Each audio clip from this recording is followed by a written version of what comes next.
It's too early, but that's okay. My gym workout was phenomenal.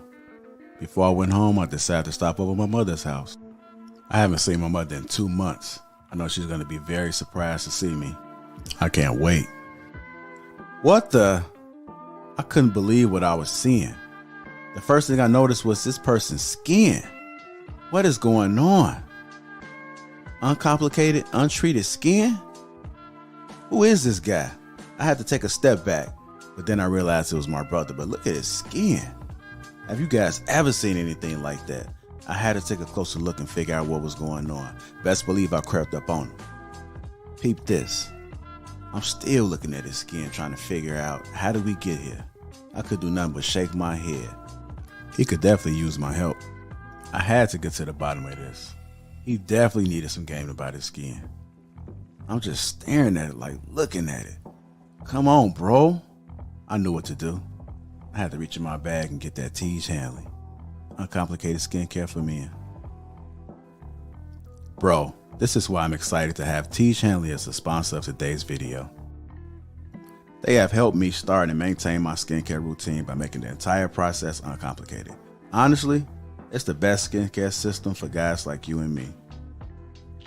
I recommend you start with their level 1 system, which comes with all the basics. A daily face wash to get rid of the dirt and the grime on your skin, a 2 times per week exfoliating scrub to get rid of the dead skin cells, an AM moisturizer with SPF 20 because you should always be protecting your skin from the sun, and a PM moisturizer to help your skin stay hydrated and healthy throughout the night.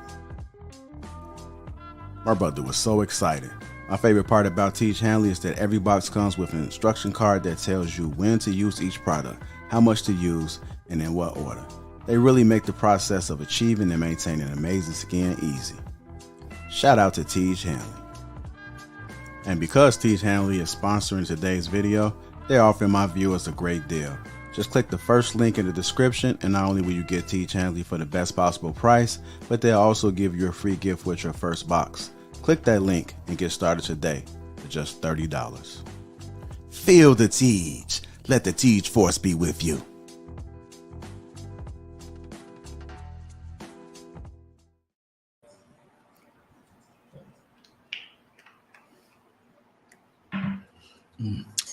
Okay, good afternoon, Sage.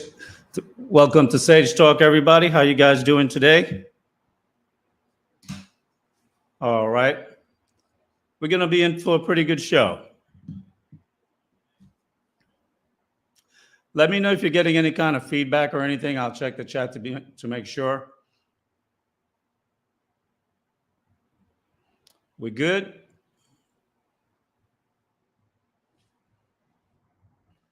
Okay. So you guys see the topic of today's show? The price for breaking a pledge, and what would that look like? Before I get into this, the main topic, though, I'd like to kind of touch on another topic that's been a buzz a lot in this space for the past several weeks. Several months ago, I did a show back in April, and I asked the question, what would happen if 20% of the high-value Black men or men with the economics, that 20% block of men, anywhere from the 1%, 5%, 10% up to 20%, men making 80,000 to 100,000 and above, what would happen to the Black community, or could the Black community sustain itself?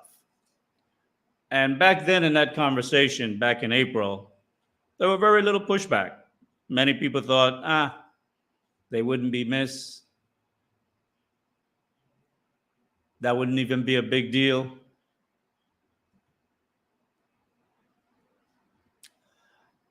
But obviously right now we can see, 4 months since I did that show, there's a rise more and more, and there's a groundswelling of passport bros, SYSBM bros, and that conversation of men going overseas to improve their choice and chances of finding a woman that would be a wife, whether she's Latina or whether she's Black Latina or African or Caribbean. Brothers are broadening their outlook. Though I think sometimes in our community, people downplay things that they don't want to give much credence to. And I think women are very good at that. They're good to, they have a good way of playing things off so that it doesn't seem like it's have any effect or will have an effect. But the men with money, the men that have the economics, if those men are leaving the United States,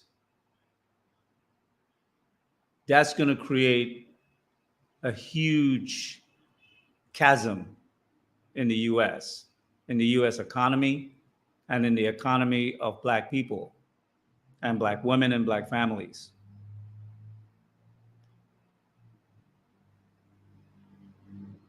I will say this, just like in the Matrix, this space, the Black manosphere space, is truly becoming an awakening place for men to, one, be able to first come in and listen and partake in the conversation, but then they're looking for options and choices on what next steps they can take to help resolve some of the issues that they're dealing with in our community and themselves particularly.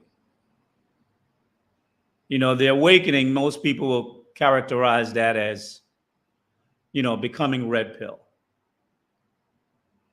Your mind coming to the understanding of the reality of our society and the reality of how women really move. Not what they say, but what they do. But there's another stage to that awakening. The next stage to that awakening, like with Neo in the Matrix, was now you had to get out. Once you're conscious of the situation, now you have to take actionable steps to get out. And I think we're starting to see little by little what those steps can look like. Fighting for your freedom. Back in 1865, on paper, we were written and stated that we had freedom. But as Black men, we know we have never had freedom.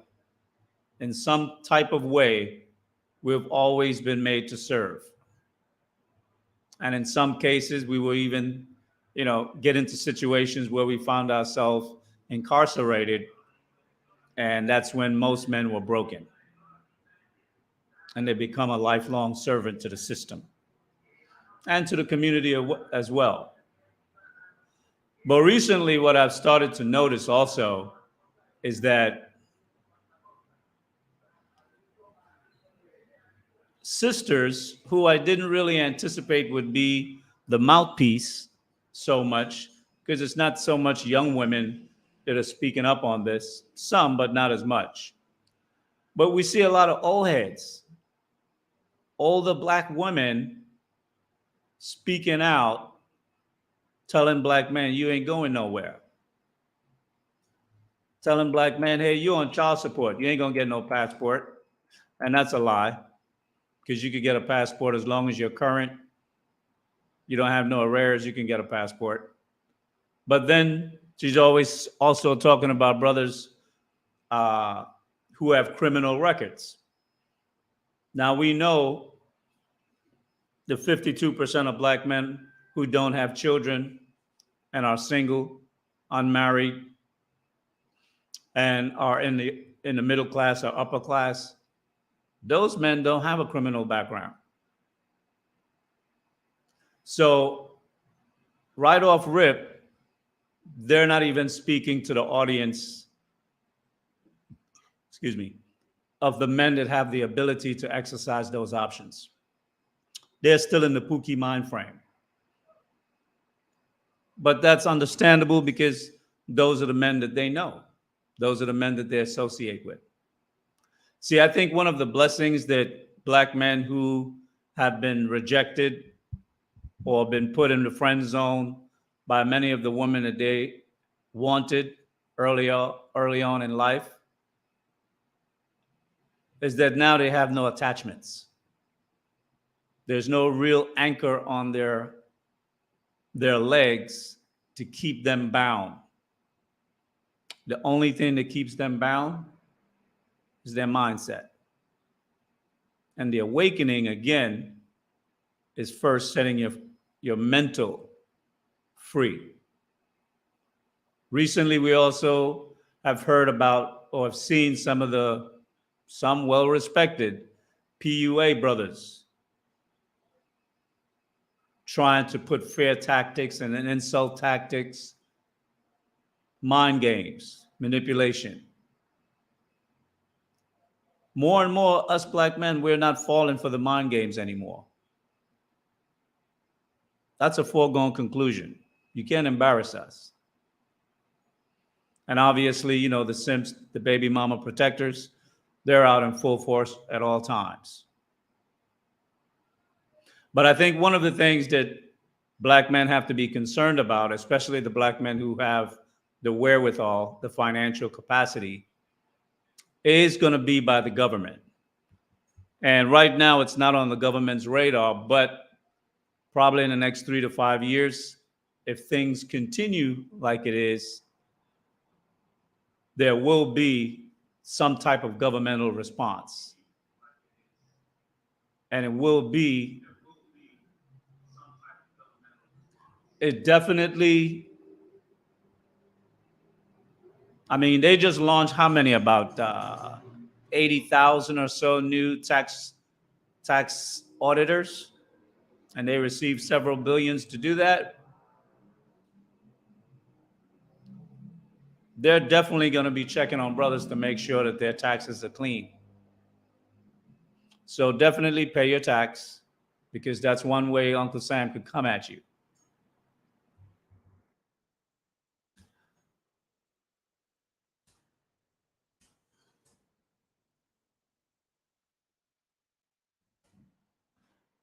Another thing I'd like to really talk about,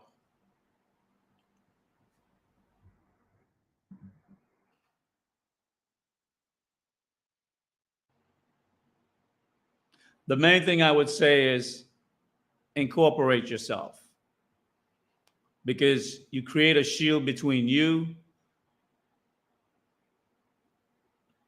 protect your personal liability, and tax-wise, the government will only see what you expose, and that primarily mean what the business bring in. So we have to learn how to move strategically, because always remember, America is a country that is based on laws. And though we as black men may always be the whipping, how can I say, we become the whipping boys for the ills of society, whereby we are made examples of. Once they create a precedent, it becomes a problem, because now there's legal body to be able to enforce those same laws on others.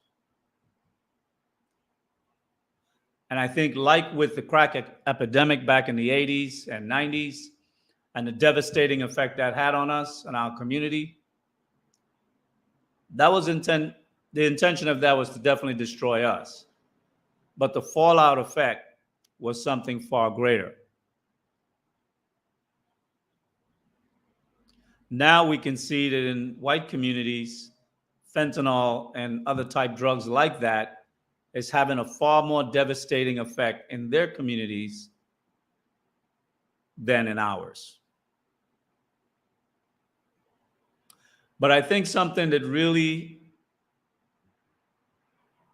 begs for how black men can move and what steps we can take, and why I think there's going to be such a big pushback,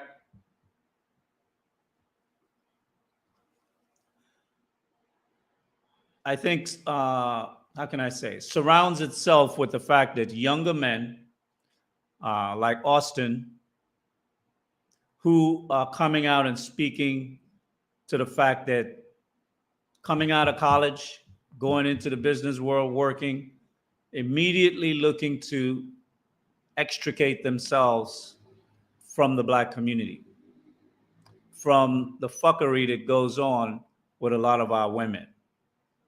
And they're not even looking to try to change the female's behavior. I mean, Kevin Samuels he spoke a lot about women taking accountability for their actions, and mostly to try to get women to make a change. But I think, females are in power in the United States, not just black women, but white women and all other women of different ethnicities. They have a very good grip on the power in the United States and the Western world as well. So they're not going to give that up. They're going to fight all the way down to the bitter end. And the thing is, for brothers who are not going to engage in the fight and just move in silence and step and do what you want to do, you can't fight an enemy that's not fighting you.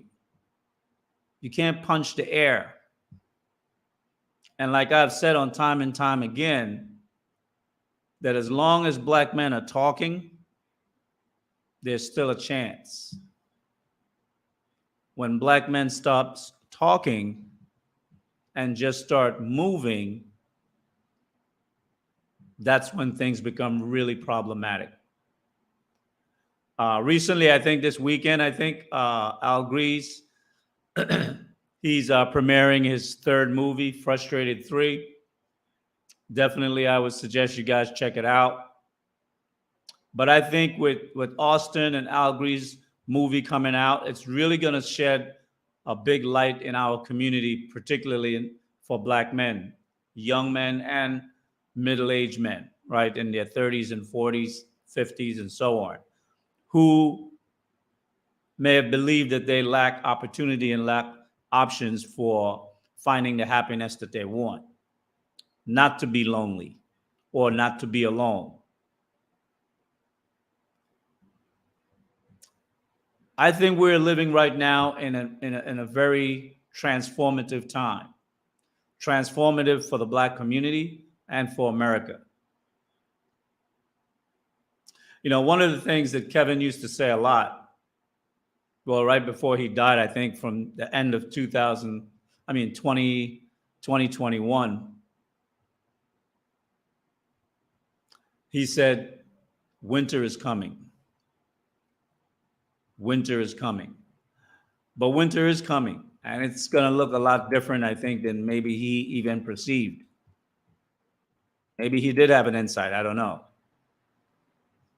But I think the winter that we're talking about is an economic winter. And it's going to be a cold one. So what I would suggest to brothers, are you ready for the battle? Because once the realization sets in, and black women who are attractive, who have invested a lot in themselves to try to play brothers, to make money, keep brothers in the friend zone, to get favors and different things from, and even young sisters who are in their early 20s who are brought up in that same mindset, when they come to the realization that the brothers that they may find attractive are not even checking for them, I think that's going to really be the point of where things are going to change. And when I say change, I don't mean that the behavior will change. I think that's when the war will begin. And I think it's going to be an all-out war. And there are going to be every measures that can be laid in front of us as obstacles to restrict, withhold, prevent, and stop brothers from going overseas to look for better opportunities. Last night I was checking out, I didn't get to see all of it because I had some things to do. But I did check out a piece of Dennis Sperling's show. And he did a show very similar, touching on the Passport Bros and the Black Manosphere and the Black community and what that might look like as well. So I would definitely suggest for the brothers, if you didn't see it already, go check it out because it's going to be pretty insightful. Now, with regard to the main topic, Larsa Pippen. First, I would like to throw the question on the table. What is a marriage? What is a marriage?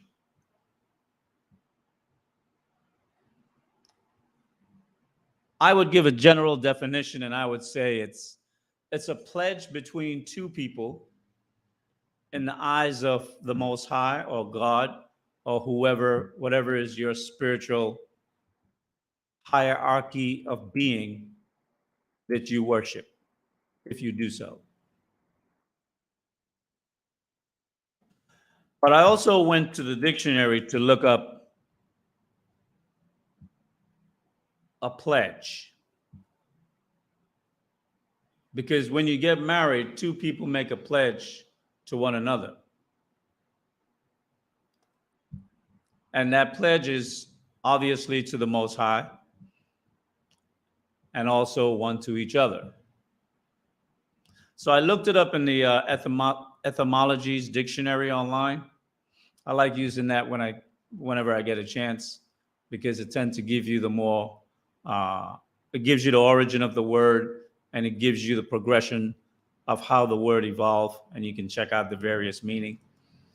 And I took 4 different definitions from there that I think shed some light on what it means to make a pledge.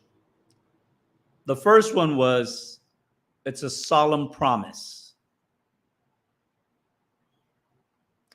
I think today, as a people, as a society, an American society, but particularly Black people, we have an issue with holding ourselves to our word,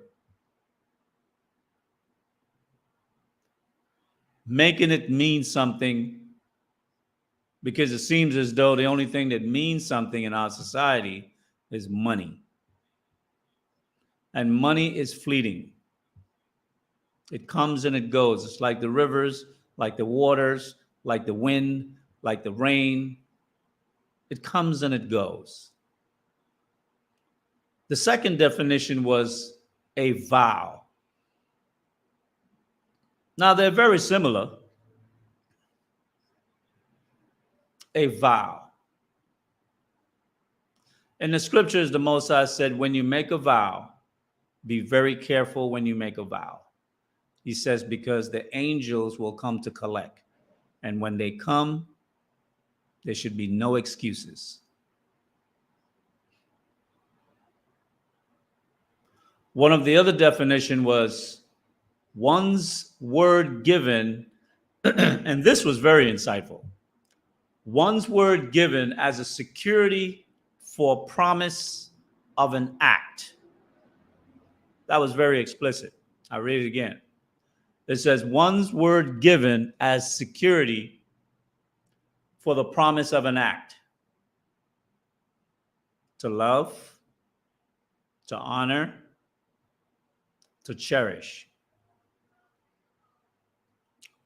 I will say this, to the ladies in the chat, and particularly a favorite subscriber of mine, Nurse Fancy. She recently stated that she's getting married. Congratulations to you. But I will say this, that when you make the pledge, when you make a vow, don't take it lightly. Don't break it. Pledges and vows are meant to be something that is like ironclad, meaning whatever forces come against you, you don't submit, you don't break, you don't grow weak. You don't look for a reason to say, you know what, I made a bad decision. No, you made a good decision in the time when you made it, and now that decision is being put to the test and you're falling weak. Don't. And the last one was a promise of faith. A promise of faith. Because many times, like we talk about our grandparents and great grandparents, how they have had 40 and 50-year marriages, some even longer. But you see, one of the things that made those marriages survive that long was because they understood the promise of faith. Their word given as a promise of an act, security, a vow, a solemn promise. They understood the meaning of those things. In today's society, those things are considered trivial. They're considered valueless. Now, in what is it? Hebrews, I think, the 11th chapter, it says, faith is the substance of things hoped for, the evidence of things not seen.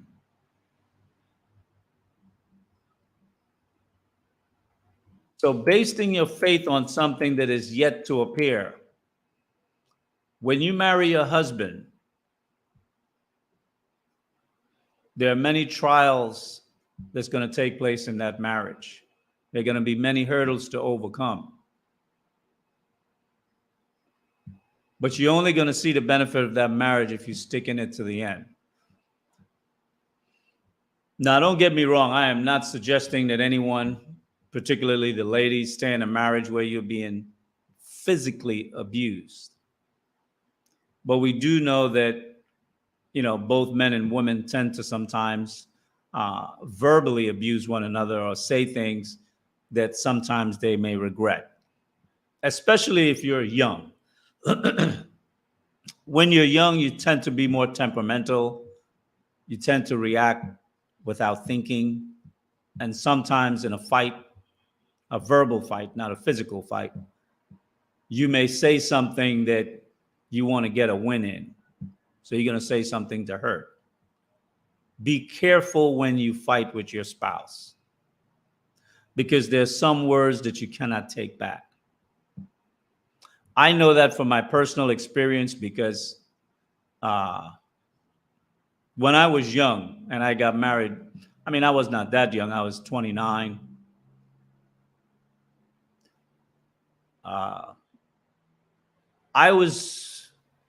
I was like a bull in a china closet, you might say.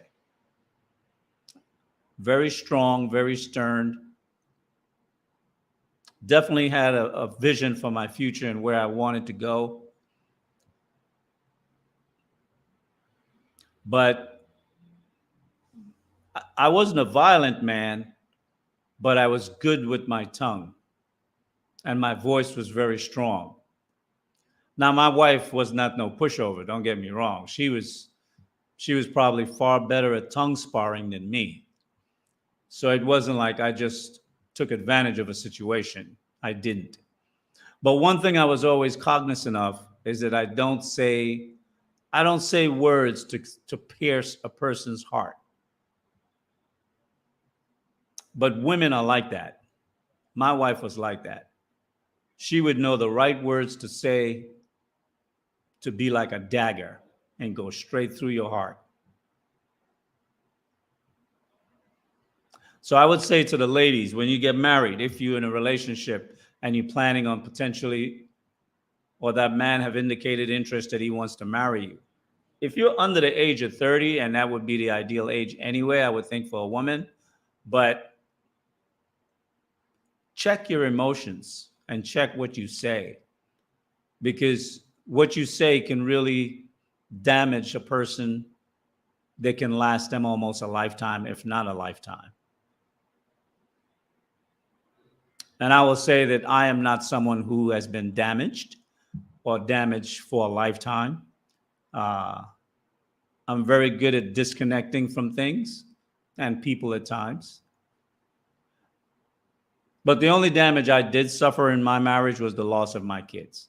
And I'll make no bones about that. That was a painful loss for me. The other things I adjusted.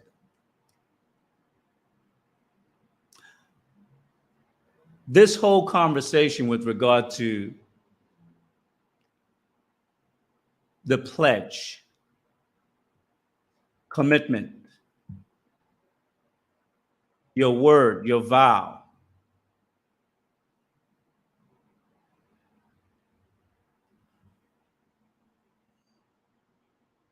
when you enter into a marriage,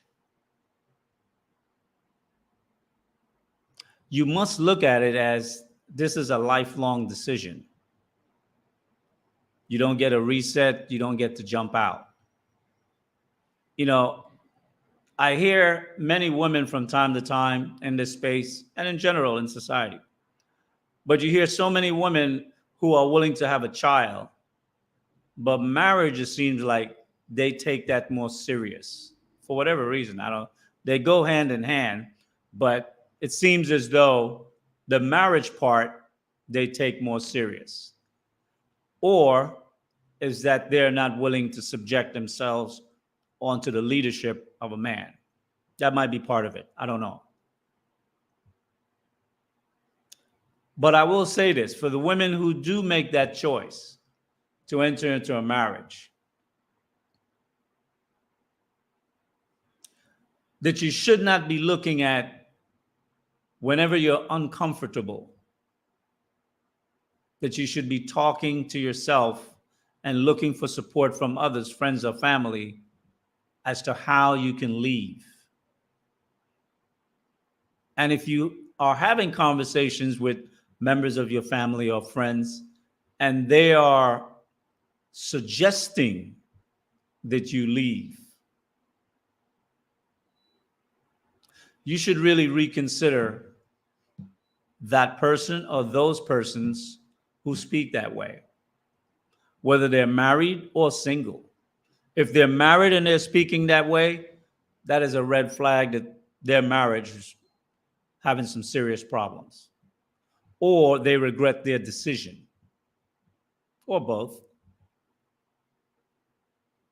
But if they're single and they're giving you advice to leave your husband as a woman, you must question that. The question I would say is, why are they still single? And why do you want me to be single?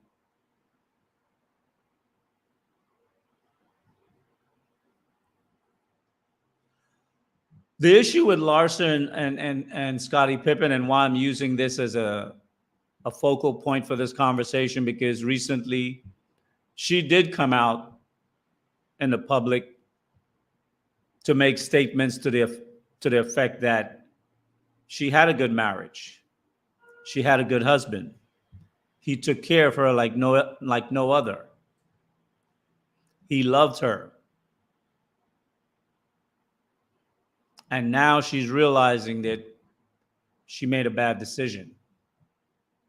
But she humiliated this man in public. And what I would say is that for us men who are building themselves up to be men of value or high value men, however you want to prescribe it, whether you're on your way or whether you're already there, how can you hold women, wives, your wife, not a girlfriend, your wife? How can you make her accountable for betraying the marriage?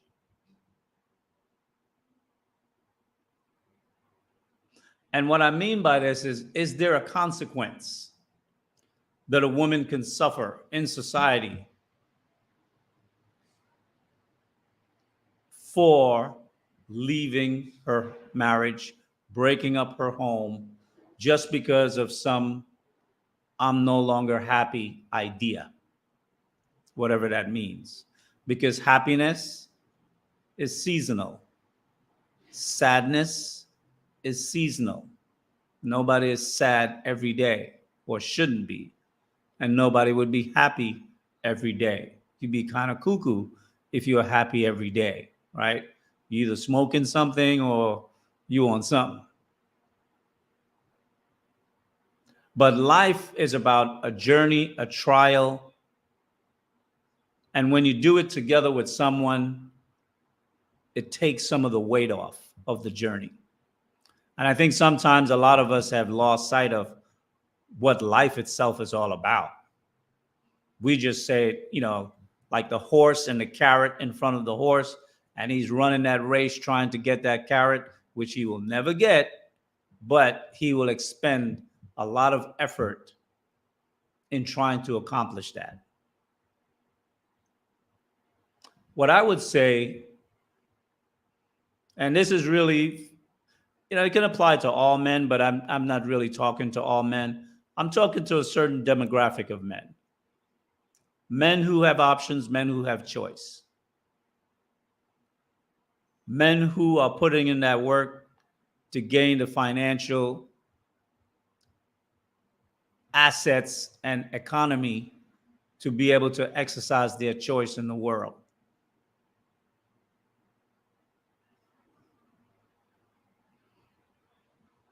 Men who some people might consider elite for whatever it is that they do, whether it's business, entertainment, sports, legal, law, medical, technology, whatever it is that you do, that through that career have brought you to a place where you have a sense of autonomy over your life.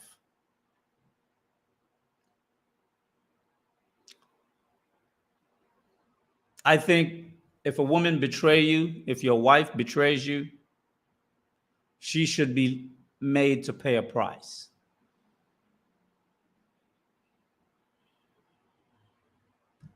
And what I mean by that, now I'm not saying to put your hands on some woman. I've never done it. It's not something I do. I don't profess that. But there can be consequences in people's lives based on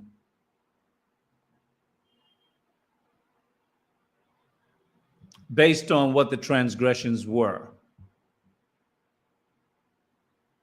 But we're definitely talking about if the woman breaks the marriage vows. And there are two things I would say that qualifies for breaking the marriage vows. Obviously, if she files for divorce, that's breaking the marriage vows. That's tearing up the contract, making it null and void. And the other would be obviously adultery, her sleeping with another man. For me, that has always been a deal breaker. It's not even questionable. It's not negotiable.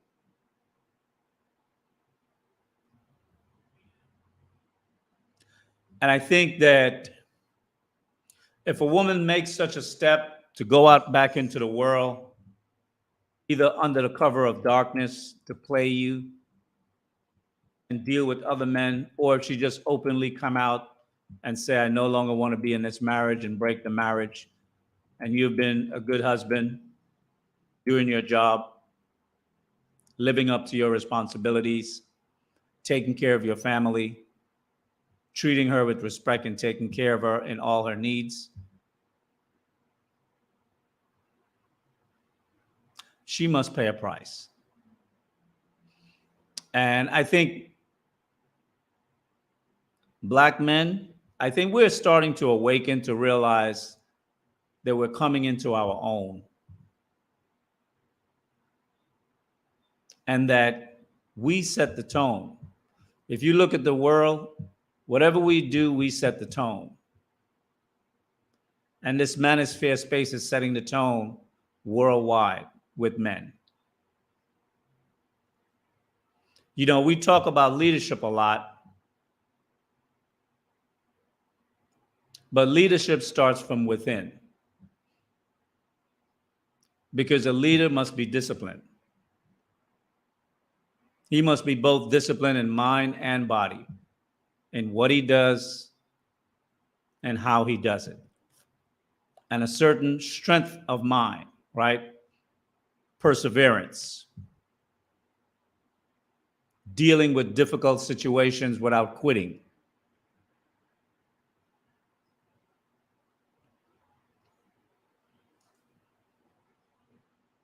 You know, Kevin Samuels, rest in peace, Kevin, he did say, he used to talk about on several of his shows, he used to talk about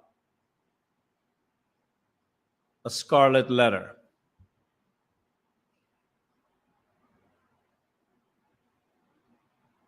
How can we as men give women a scarlet letter who betray the marriage vows?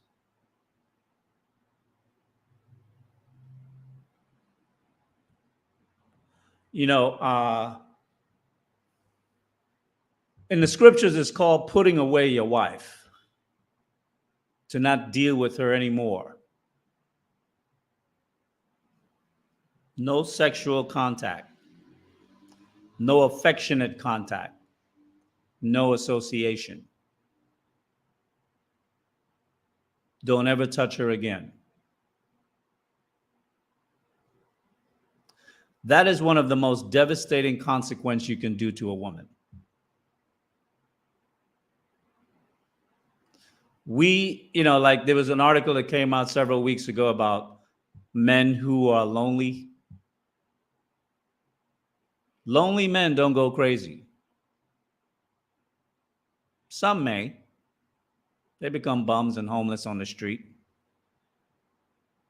But lonely women, isolated women, lose their freaking minds.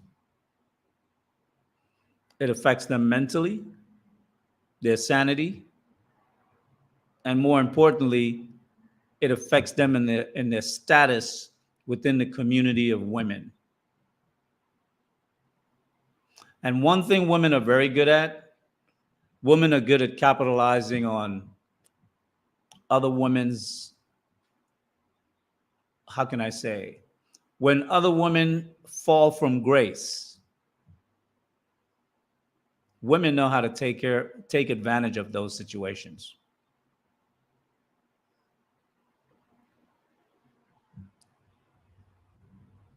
There was a story in the scriptures, I don't remember, I think it's in Samuel's or Kings, where King David had put away one of his wives. She tried to embarrass him at a party. I'm not going to go into the whole story, simply because I don't want to get into too much biblical conversations on the network.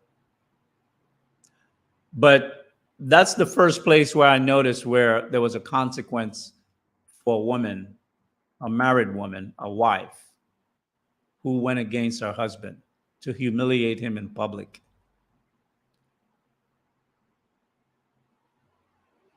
And what I say is that as Black men, we really have to develop ourselves where our word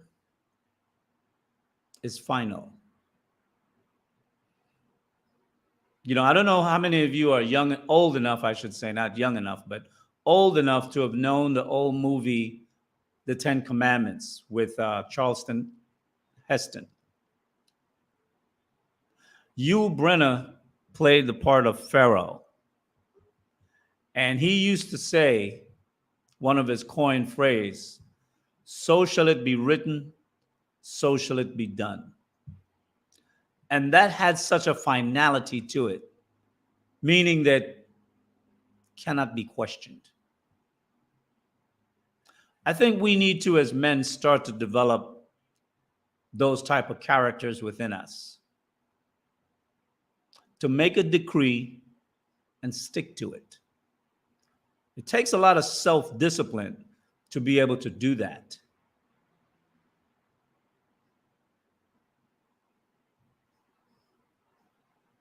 And what I really mean is that when you make such a decree to your wife, another phrase Kevin used to say was no man's land. You can literally put her in no man's land. And I'm taking it to a different level when I say no man's land. I'm taking it to the literal meaning of the word, no man land. How can we as men, if we are betrayed by our wives, create a scarlet letter where no other man will touch her? Now, individually, I know some men do have the capacity to possibly do that. But we know we live in a world of simps. And you cannot train a simp. A simp is like a mutt. There's certain intelligence, factor, and obedience that they just have not mastered in their upbringing. So you can't train it in them later.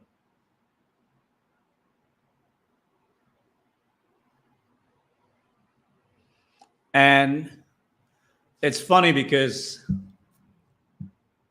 back in April, I think, or late March, I had launched Black Alphas Group. And part of becoming a Black Alphas Group member for the men, you needed to make a pledge. And there were codes of conduct and ethical behaviors to adhere to, somewhat like in corporation and business, where they have best practices.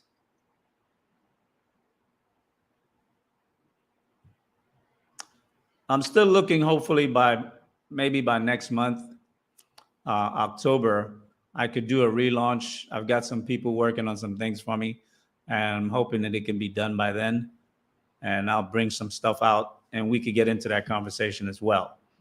But I just wanted to touch on that as it pertained to this conversation today, because it will take men of a higher caliber. But what we might want to look back to and say medieval knights, men that had a personal code that was so high, it separated them from other men in society, not just because of our financial prowess and economic gain and or even power, but with or without the money, the code of who we would be would still be the same.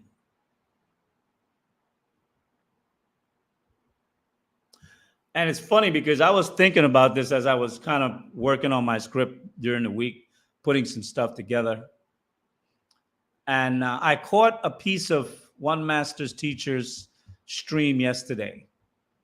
I didn't catch the whole thing, but I caught enough of it that something that was very insightful that came about. And he was talking about, he was on a date with a Japanese girl.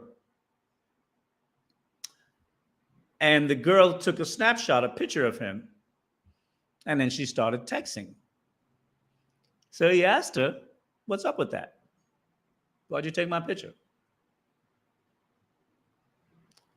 And after back and forth, the young lady came out and said she's a member of a group, and she posted his picture in the group to see if any other woman was dealing with him.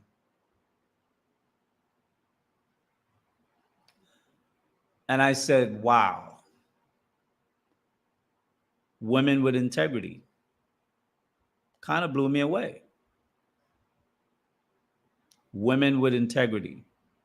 They're like, if he's dealing with another woman in this group, we all will back off.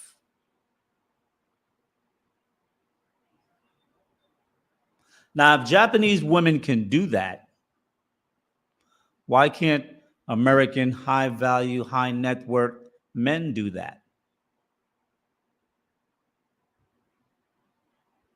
Why can't the black alpha men create a database of women who behave badly with men and put them in the database?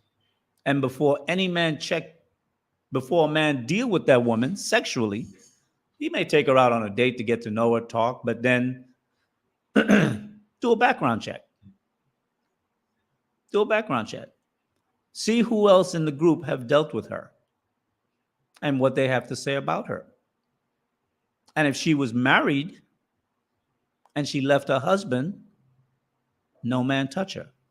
See, the thing is, it doesn't matter if the simps want them because they don't want the simps.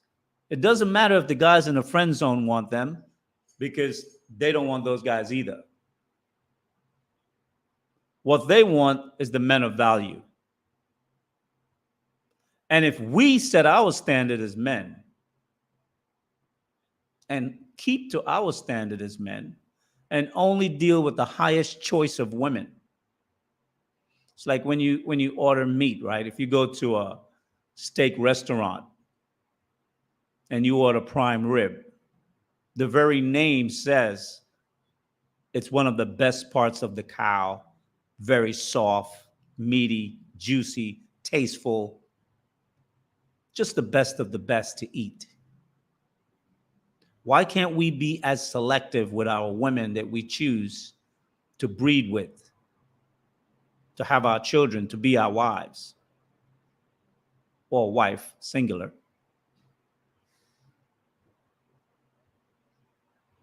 I want to put this question out there to the men. Do we of men have the capacity to develop a standard for ourselves, black men? Black women say they want to see leadership. Leadership first comes from within, not without. It takes training. It takes discipline to build yourself up as a certain type of man. I saw a couple of streams earlier this week, and it talked about men being able to set standards for their lives or women in their lives after you become successful. That's a farce. That's a farce. Money don't change you to become something that you're not already. It just spotlights who you are. You must be a man of discipline, so when you have the money and you reach the success, who you are is already within you. You can't learn to be this disciplined man at 40. I mean, I'm not saying you can't, but that will be very difficult. Neither can you hold a woman to a standard that you yourself have never lived. So the conversation I want to have today is black men who say you want to travel to find a wife, a better wife that you can get than you would be able to get in America, overseas. What type of man are you going to be as a husband?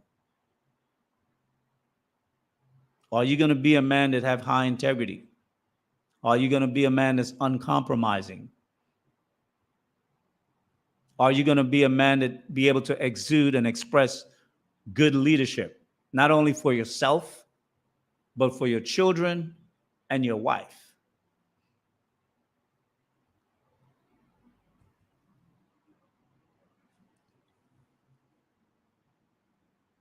Having high standards, it's like designer wear. A Maybach, a Rolls Royce, Versace, Godiva chocolate, Yves Saint Laurent. There are many different things in society that represents high standards.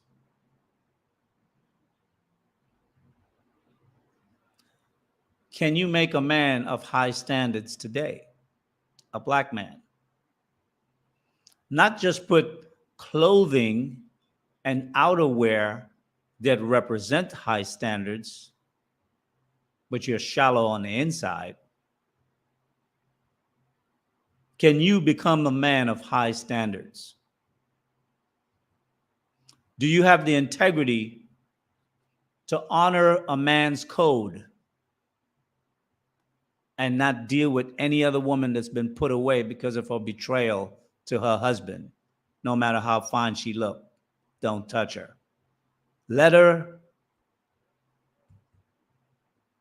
be in the wasteland forever. Let her be scarlet written. What kind of men are we? We say we want to rebuild a black community. Do we have what it takes to do that? It will take personal sacrifice from us, because you will literally have to break whoever it is, whatever it is, that no longer works. And for men that breaks the code, let's talk about that. What happened to the men who breaks the code? Should they pay a price? You know, we see in the athletic world and in the entertainment world that everybody be sleeping with each other's girlfriends or ex-wives. And we say that, oh, well, because these women have already been screened. They have passed the test. What test? If they're being passed around, they ain't passed no test. Because I remember when I was growing up in the hood, the chick that was the girlfriend to whoever the big drug dealer was, after he was done with her, she got passed around through the crew. She became garbage. And they used her up and threw her away.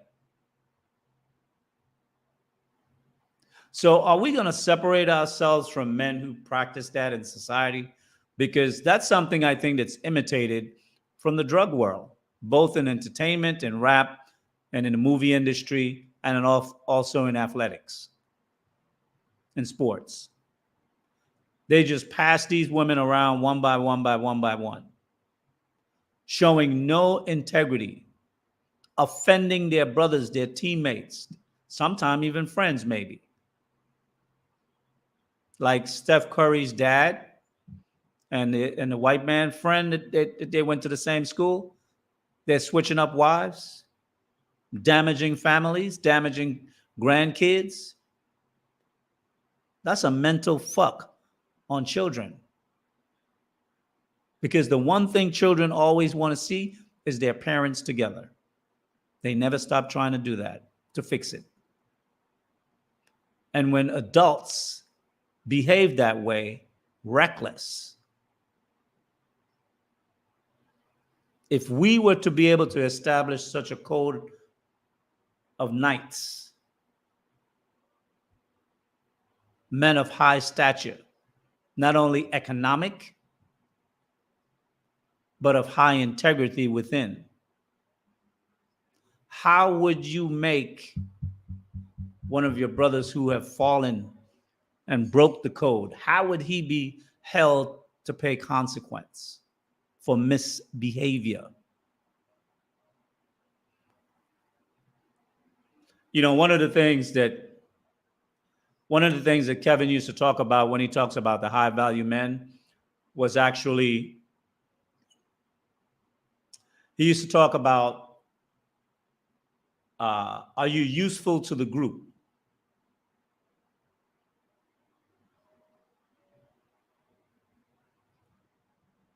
So if a man was to trespass and to break the code, is he any longer useful to the group? Should he be banished? Should all business ties and business relationship be cut? Should he pay an economic penalty for betrayal of the hood, betrayal of the knighthood?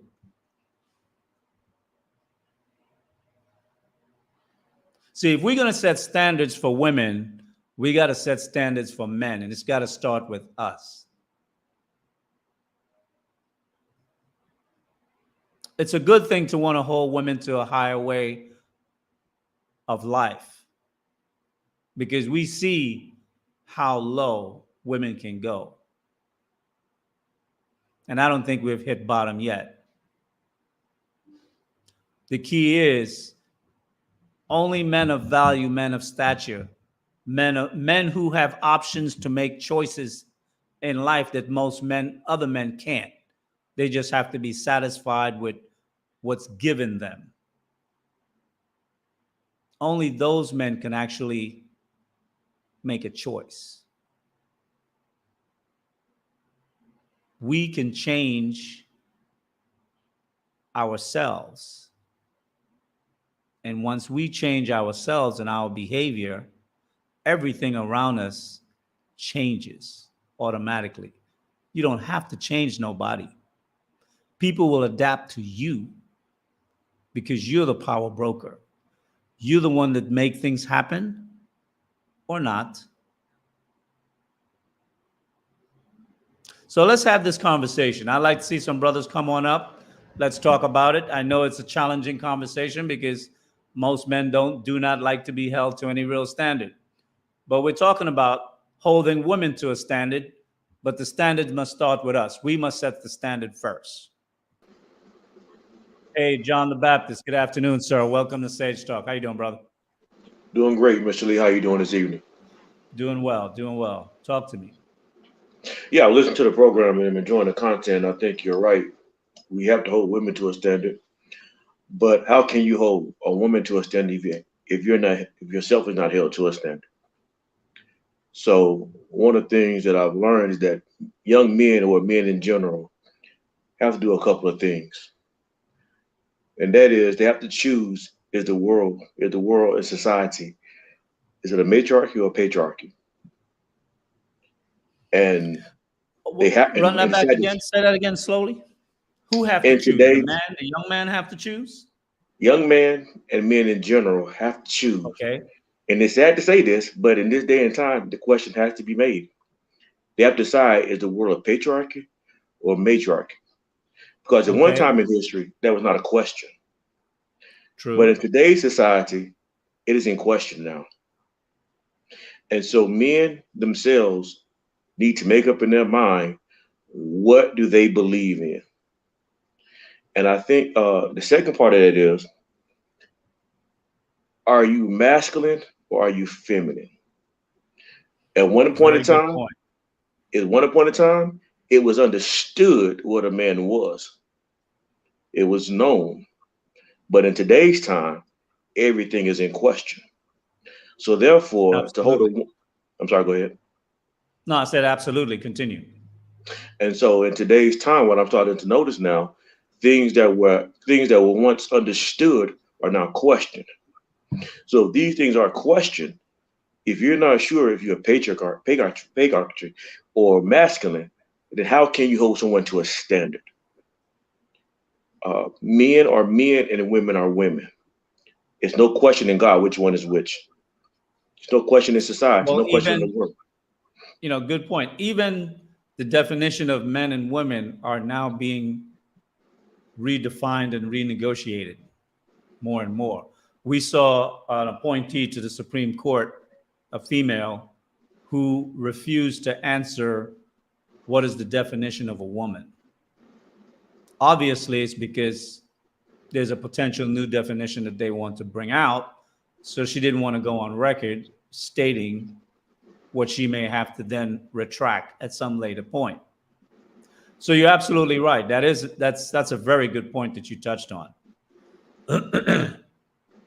And I think that really needs to be set by us, men like yourself, young men who are building families. You need to set that within your home. You need to raise up your sons and your daughters and teach them what comes out of your family. Because when they go out into the world, they're going to have to deal with that, and they're going to have to be armed. because sometimes you may not be able to say anything because of the repercussions that you may get pushback on and could affect you. But you have to have at least a sound mind that the influences don't affect you. There was a channel, and I'm not going to mention the channel.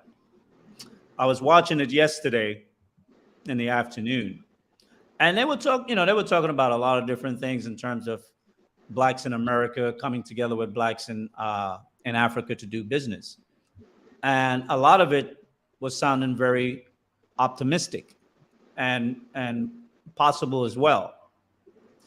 But then they changed the conversation and they started to talk about that men should come under matriarchy. And they cited the new movie that's coming out that's referencing that queen that ruled in Africa for a time and how she ruled as a female queen. And matter of fact, they brought out some very disturbing histories about it. And Angry Man also did a show on it some time ago, about a month back. And he brought out some history about it as well. Yes, the woman king. Correct. Thanks, KP.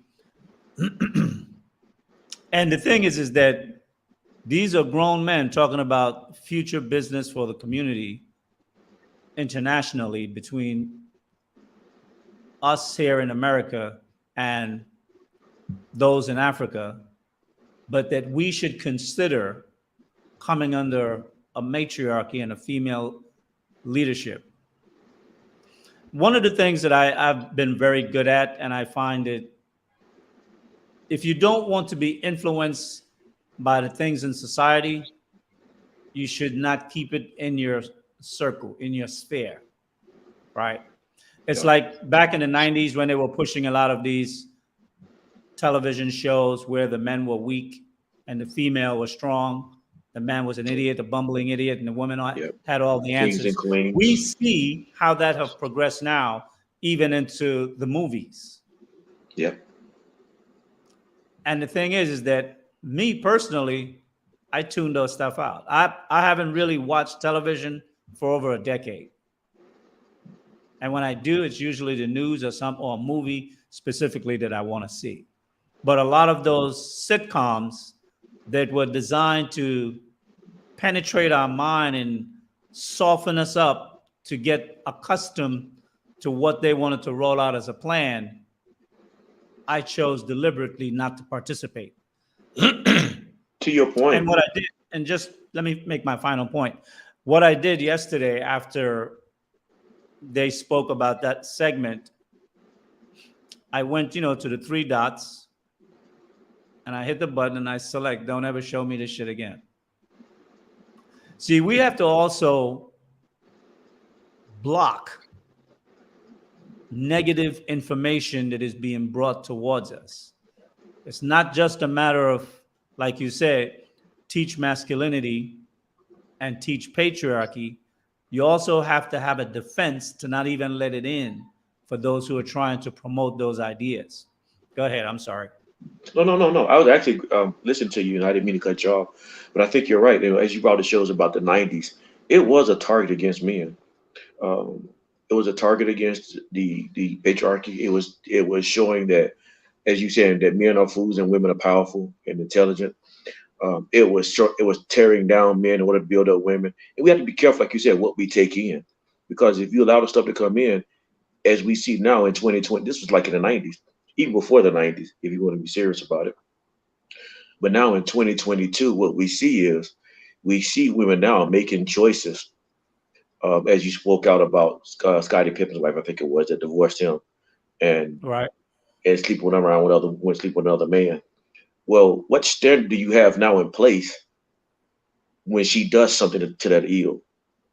What are your moral foundations that you stand on, that when for example, Mr. Lee, I don't know you, but let's say if you did know each other. If you did something that crossed me, you want to know quickly what you did that crossed me, because I'm going to let you know that at that point that you crossed me. Right. And so, but now, let me ask you, is this a business relationship or a friendship? What are you referring to? It would be business or personal. It would be To me, it'd be business or personal. Okay. Because if you cross a man, that's a consequence to pay, True. and business or personal. And so what women fail to realize now is that when you cross a man, there's a price to pay. Well, it's not just crossing a man, because some people might say, well, I just disagree with what you believe. What I think it really should be bound on, and why I couched it to the whole conversation about marriage and the betrayal of a marriage vow or pledge, is because when you give your word to something, when you make such I a agree. pledge, you are making a statement that is supposed to be ironclad, and you're supposed to know what you're getting into. You don't make, that's why children can't sign contracts, Also, because they're not old. I understand why you said. I understand why you said is it business or personal. I understand why you asked that question now. Yeah, And so yeah. No, to because if that, it were personal, we would have known each other for some time. So I correct, would correct, know correct, correct. what kind of man you are, who you are. So we would either grew up together from high school, college, or we met on the job somewhere and we formed a friendship, right? Something. If it's just business, then business, all business have codes of ethics on Correct, how you correct, move, correct. right? And if you're doing business via a contract or something, like sometimes we hear about the rap industry and we hear people come out 10, 20 years later and they talk about how they were taken advantage of when they were young and they signed a contract that bound them and they couldn't really make any money, right? But that Hmm. is general practice in that business. It was done to them, so they do it to the next guy. Like they say, shit rolls downhill, right? They do it to Hmm. the next guy below them. Most definitely, yeah. That's a So form of abuse. That's business abuse, abusive practice to take advantage of the less informed. and Go so ahead. to understand exactly what you mean. And I agree. So personal, just so to stick with the personal aspect of it and dealing with the marriage as the topic was talking about. Uh There huh. is a consequence if a woman in a contract in a marriage, because a marriage to me is a contract between a man and a woman, and also between families too. If you go back to biblical times, if a woman or a man broke a contract, there were prices to pay in a marriage relationship. Um, and I think what's happening in today's time, the penalties are being taken away from a woman. If what The penalties penalties? of breaking a contract with in a marriage Uh huh. are being taken away from a woman.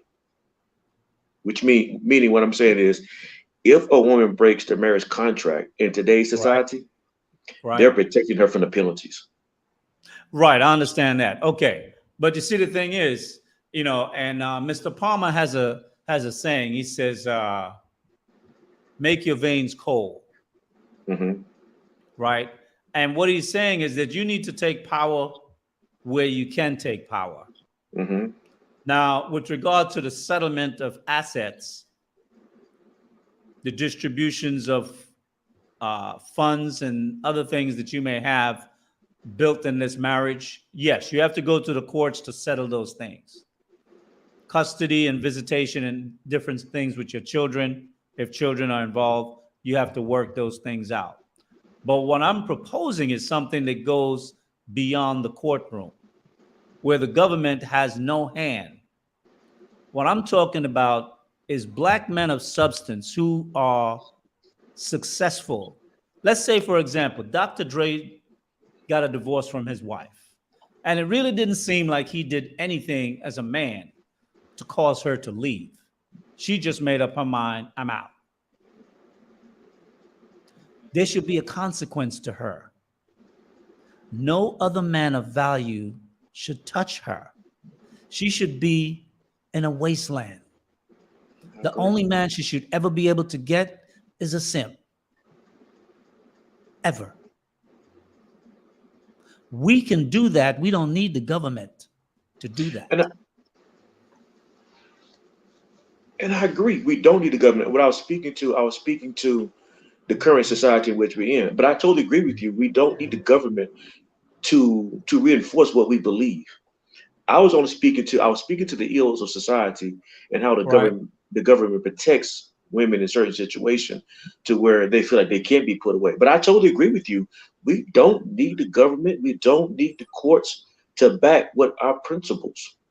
Well, and that's the thing. See, governments will only allow what the society let them do. Correct. So as men, as the men that controls the purse strings to any government make their money by taxation. If men who have a certain level of income in significant numbers in the Black community start moving differently, stop being manipulated, shamed, and embarrassed into maintaining the status quo as opposed to making other choices that are better for men in general and that could potentially have a reverberating effect throughout the Black community. If we start acting and moving in that way, the society around us will change. It will. So let me ask you a question, Mr. Lee. I think Sure. one of the things that I've noticed in moving, like I say, moving from current society, which I was speaking to earlier, to individuals, as you, I think, as you're speaking to more so now, is I think what you're saying is that how do we as men hold women accountable, or society accountable, most to women accountable for their decision making, right? Right. Well, we So can't if that, hold society accountable because society at large, as you just stated, is far bigger than what we have the ability to directly influence. But okay, maybe we can have a fallout effect over time if we are able to maintain our discipline and how we interact with the women and the wives that we choose. correct. So when I spoke individual, I'm speaking individually, but then if we Uh-huh. individually as men make a choice, it's going to affect society as over time moves. True. That's what I meant. That's what I True. meant when I said that. But So but the individuality has to be based on something that all of us follow, right? agreed, We agreed. can't make independent judgments randomly because that'll have no effect. That's like one finger trying to move, you know, 10 bricks. It's not going to Hmm. happen. You need all 10 fingers to come together to lift those bricks up, put it in a wheelbarrow or something on a pulley and raise it up. So we need to come from a place where there's a body of code that we adhere to and we act on that. And as So individual men, we choose to follow these codes. And one of these codes could be if a man's wife leave him without cause, and the only cause I would suggest to be a cause if that man was violent to that woman and beat her senseless on a regular basis, and there are documents to prove that, then that man is in violation. But other than that, if he's standing up, living up to his responsibility and his pledge as a husband, taking care of his wife and children, meeting her needs sexually and everything else, and just because she just, you know, she's 35 years old and she's going through some random emotional change or chemical change in her body, and that's going to last 4 or 5 years. Now she wants to go out there and run the streets and figure it out. No, once you run the streets, you stay out there. I agree with you, and I think for me that code, that standard for me has been, I know this is not a biblical show, but the standard for me has been the biblical principles. I agree And with you. so for a lady, if a lady divorces her husband, well, if she couldn't even do it in biblical times. It had to be granted to her, but it only be granted if he cheated. It wasn't even for it wasn't for Well, DV. It was yeah, but for back then, I adultery. mean, if she cheated, both her and the person that cheated with would be put to death. That's not even, that's not grounds for divorce. That's grounds for something else, right? And so I But think and not only that, from a patriarchy, it's the man who would grant divorce. The woman, couldn't even do it. right? She can't even, it's the So man who would that grant divorce. Yeah. so I But totally agree with you. let me give me 1 second. I want to expand the conversation. I see Uncle Guff in the background. Hey now, Good afternoon. How are you? Welcome how are you, to Safe brothers? Talk. Uh, that's actually Uncle Jeff. But Uncle Jeff. people, Okay. yes, Thank sir. you for the People make that, correction. yes, sir. They make that mistake all the time. Uh, I think it is so appropriate the time that we are having this conversation right now. Number one, brother Sage, let me compliment you for not dyeing your gray. I don't dye mine neither. Young bucks, it's a beacon. It's a beacon of wisdom. Young brother's supposed to be able to see and go, yo, OG, I got a problem. Whether I know you or not, I got a problem. And to your first point, I say this to young brothers all the time. Leader means first. It does. Leader Absolutely. means first. I don't care if you unemployed. Don't you let your wife beat you out the bed in the morning. You are first. It starts with you. I like to say this in my house. My wife's word is first. As leader, my word is final. So And it bring should be. bring your ideas to me. Bring your spirit to me. The creator, the universe deals with you on a level I will never understand. Your period is connected to the moon. There are things that come to your third eye that don't come to me, but they're supposed to come to you, and then they're supposed to be filtered through my logic. And whatever comes out of that is what we do. And if we have to have a debate on the end of that, then who's the leader? That's like people, if God answers every prayer of yours with yes, then who's in charge really? Hmm. God's a genie now.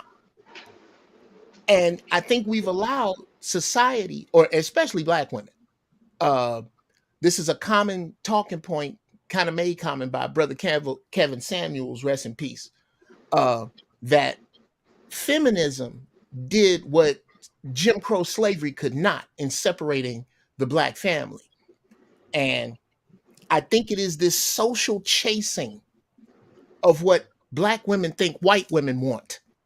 And to be honest with you, what black people think white folks want. Most black people's wants are not legitimate unto themselves. It looks like something they seen somebody with, something they think means status that didn't even come from them. Put that in this mind with sisters. Are we all familiar with the Willie Lynch letter? Yes. Yeah. Yes. You got to search far and wide to find a black woman that will admit that she is still under subconscious programming that makes her TRW and Equifax everything come out of black man's mouth. As in, if you could just treat me with the respect you treat your boss, I think we'd be okay here. Well, it's funny that you say that, right? Because earlier this week, I think maybe, earlier this week, maybe Monday or Tuesday, Austin Hollerman, he had a show, a live show. I guess it was maybe like a smoke show, and people were calling in, voicing their point of view. And two ladies came up on the panel, but one of the women, she said she was married, but she stayed there a very long time debating with the men on a subject that shouldn't really even be an issue for her if she's a married woman. But one of the things she did say, and she was talking obviously adversely to men going overseas and finding wives. And she said that if you brought your wife back to America, that she would see this, she would want the same thing that black women want. And what she said was, black women want the white man. And she said, your woman, whoever she is, she would want the white man too. And this was very revealing because the woman was an attractive young lady. She spoke like she was an educated young lady. But what was coming out of her mouth really showed like how black women think when they think about their place in society and where they would like to be and how they think they can get there. And that was very revealing because I hear a lot of guys say that a lot, but to hear it coming out of a woman's mouth really shocked me because I don't know if she really realized what she had said, but she was saying it as a knock on brothers, like If you go there and bring this woman back here to America, she's going to want the same thing black women want. They want a white man. Uh, And that wow. was pretty powerful. So Was when she you speaking? said, Was Uncle she Chef, speaking to her own about, psychology? say again? Was she speaking though to her own psychology? Was she revealing her own psychology? Of course. Actually, my interpretation was that was part of it as well. I think she definitely was coming from her own psychology. But obviously, women are hive-minded. They are more group associated. They feed off of each other's thoughts. And I don't think this was just a one-off by her Okay. making that statement. Go ahead, Can, Uncle Jeff. can I? Here's some. It's about to get real Put the bumpy in mic here. a little closer because you're a Oh, I'm little sorry. low. Yes, sir. Sure. It's about to get a little bumpy in here. This is something that I like to say when I get into any conversation with any delusional black woman. It's form letter. Oh yeah. Well, counting all the brothers that you don't like for all the very valid reasons that you don't like them, and not counting all of the women on the earth that are lining up for the African American Anaconda exhibit, you outnumber us by 2 million. There are 2 million more of you. Has anybody heard of the great American black woman shortage? Not me.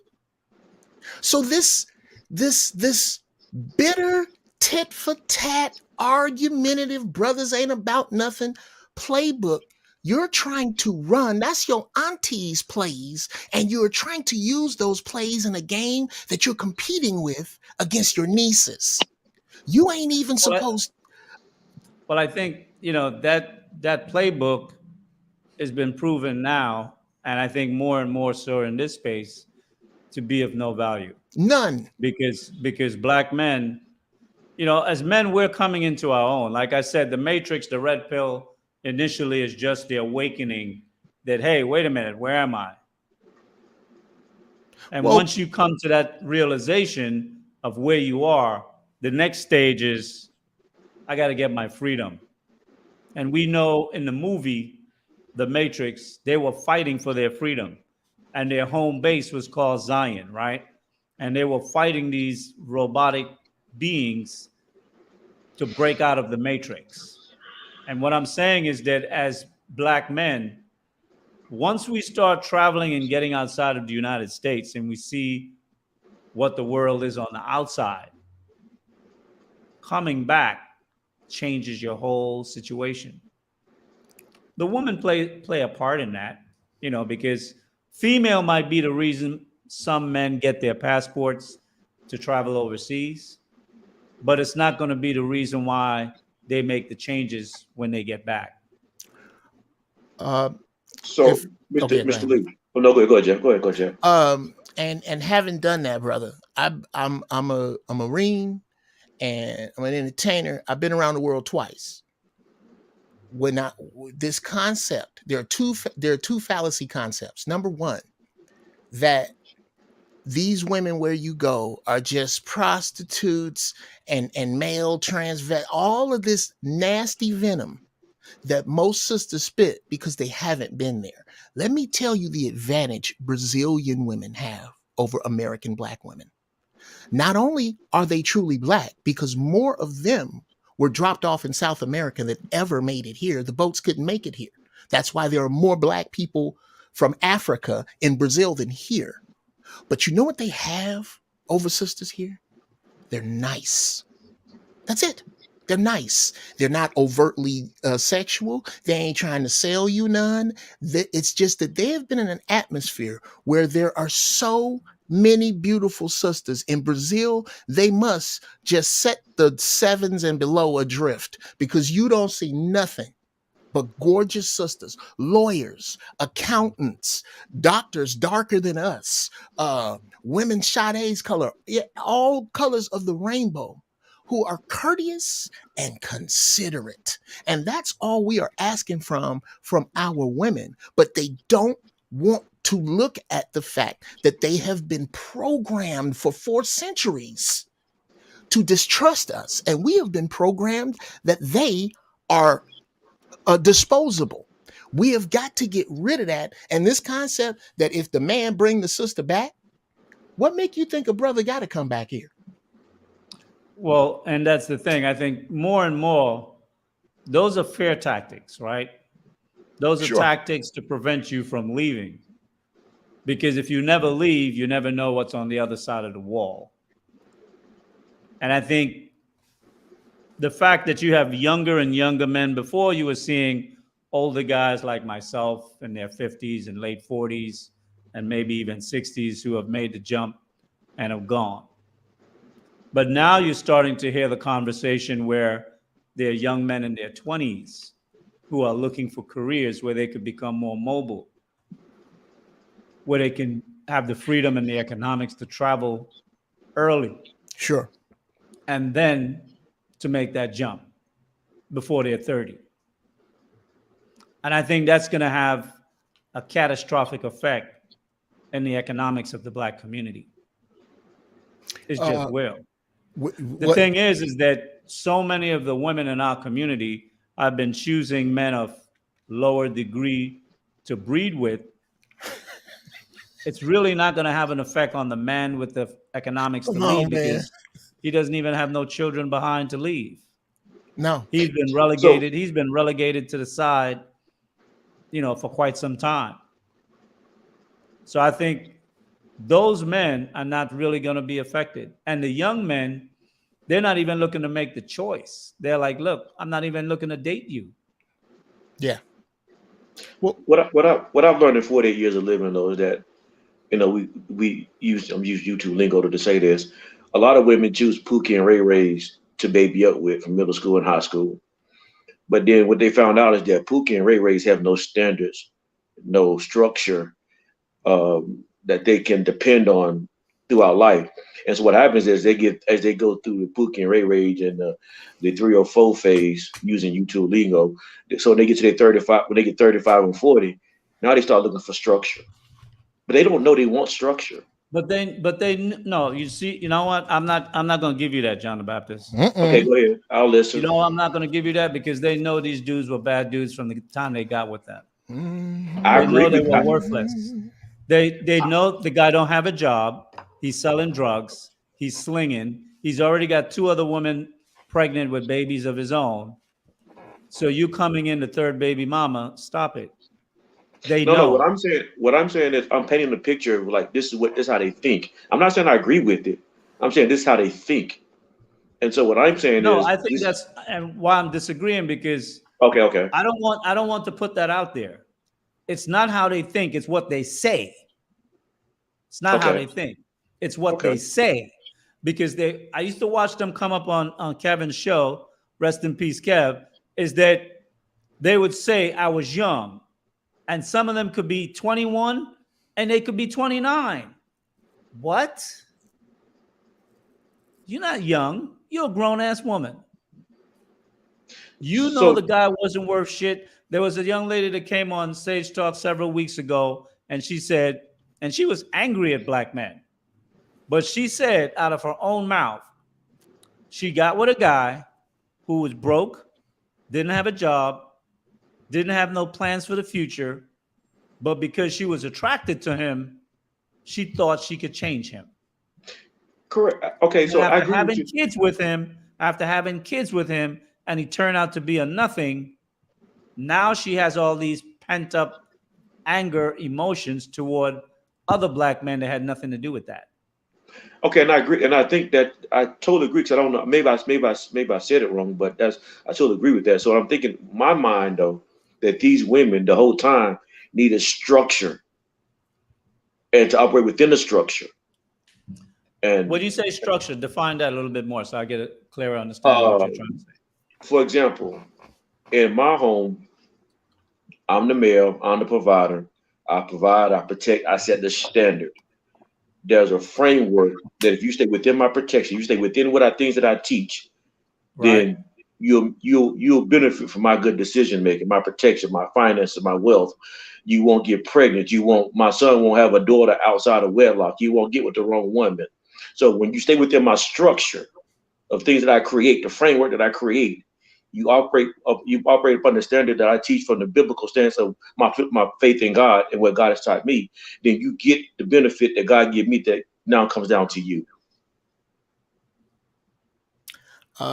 If I could, Yeah, go ahead, Jeff. brothers, I think this is something that we need to get back to, because I am sure this could not be my wisdom, but it was given to me that this is what brothers must do, brother to brother, in relationship. When we have a debate like this, first, number one, examine the possibility that maybe both of us are right. Because of this multi-headed monster that has been put upon our people, there's a good chance that both of us, because I see you both as right. Number two, start with where we agree and work out to the edges as opposed to in reverse. Mm-hmm. And then when we get out there, understand that this change has to come from realizing that we are both right about what was done to us. Brother Sage is absolutely right. Y'all know where babies come from. It comes from something in the air, your legs. John the Baptist, you are absolutely right. This is what he just gave is the backwards definition of understand. When I say, do you understand? I need to know that you stand under. Everybody in his house stands under what it is that is his provision. Daddy said, don't be out in the street at 1 a.m, which means if you're not out on the street at 1 a.m, it's a whole bunch But of stuff you ain't got that's to a worry about. minority in the Black community. Most Black communities Yes. don't have a father in the home. Yes. John the Baptist is a 1 in a million man, or 1 in 10,000 man, or 1 in 100,000 man. Yes. We can count the families that are that are made up of both a man and a woman in a home raising their children, Absolutely their own agree. children, not other men's children. Absolutely. Those are far and few in between. Yeah. And Mr. Lee, I want to go back and clarify. I didn't mean to I didn't think I was disagreeing with you. I thought I was agreeing with you. And what I was trying to convey was that this is what I see in society. That right. Whether it's right or wrong, a lot of young women make bad decisions young. Now, I may be saying that wrong, and you can correct me. And I know you, with your wisdom, you can correct me if I was saying something different. But my intent was to recognize what I saw wrong, and then to show how we fix it. Okay, that is true. They do make bad decisions, but it's not like they don't know that decision is a bad decision. And I agree with that. And I agree with that. And the fixing of it is really men going their own way to fix it. Because as you lead, those who value your leadership will do what? Follow. Which is something that the Black women have not learned to do. Well, who's Black women wants to be co-pilots. Well, we have to be deliberate in our leadership. We're not asking a permission to lead. We are leading. If you recognize the leadership, fall in line. If you're rebellious, keep your ass right over there where you at. Life is going to correct you. It will. Well, brother, I think to co-sign what you're saying is there is a sad reality that a lot of us don't want to deal with. And that's the fact that all of us ain't going to make it. It's going to be a bunch of people. I have said this now. This is the future, especially at me being 57. I'm seeing my generation go through this. What y'all going to start seeing is a lot of burials with only 2 people there. That cantankerous woman in the box and the brother driving the bulldozer. What we got to do is every woman between the ages of 35 and death that are not about saying, here are the mistakes I made, young sister.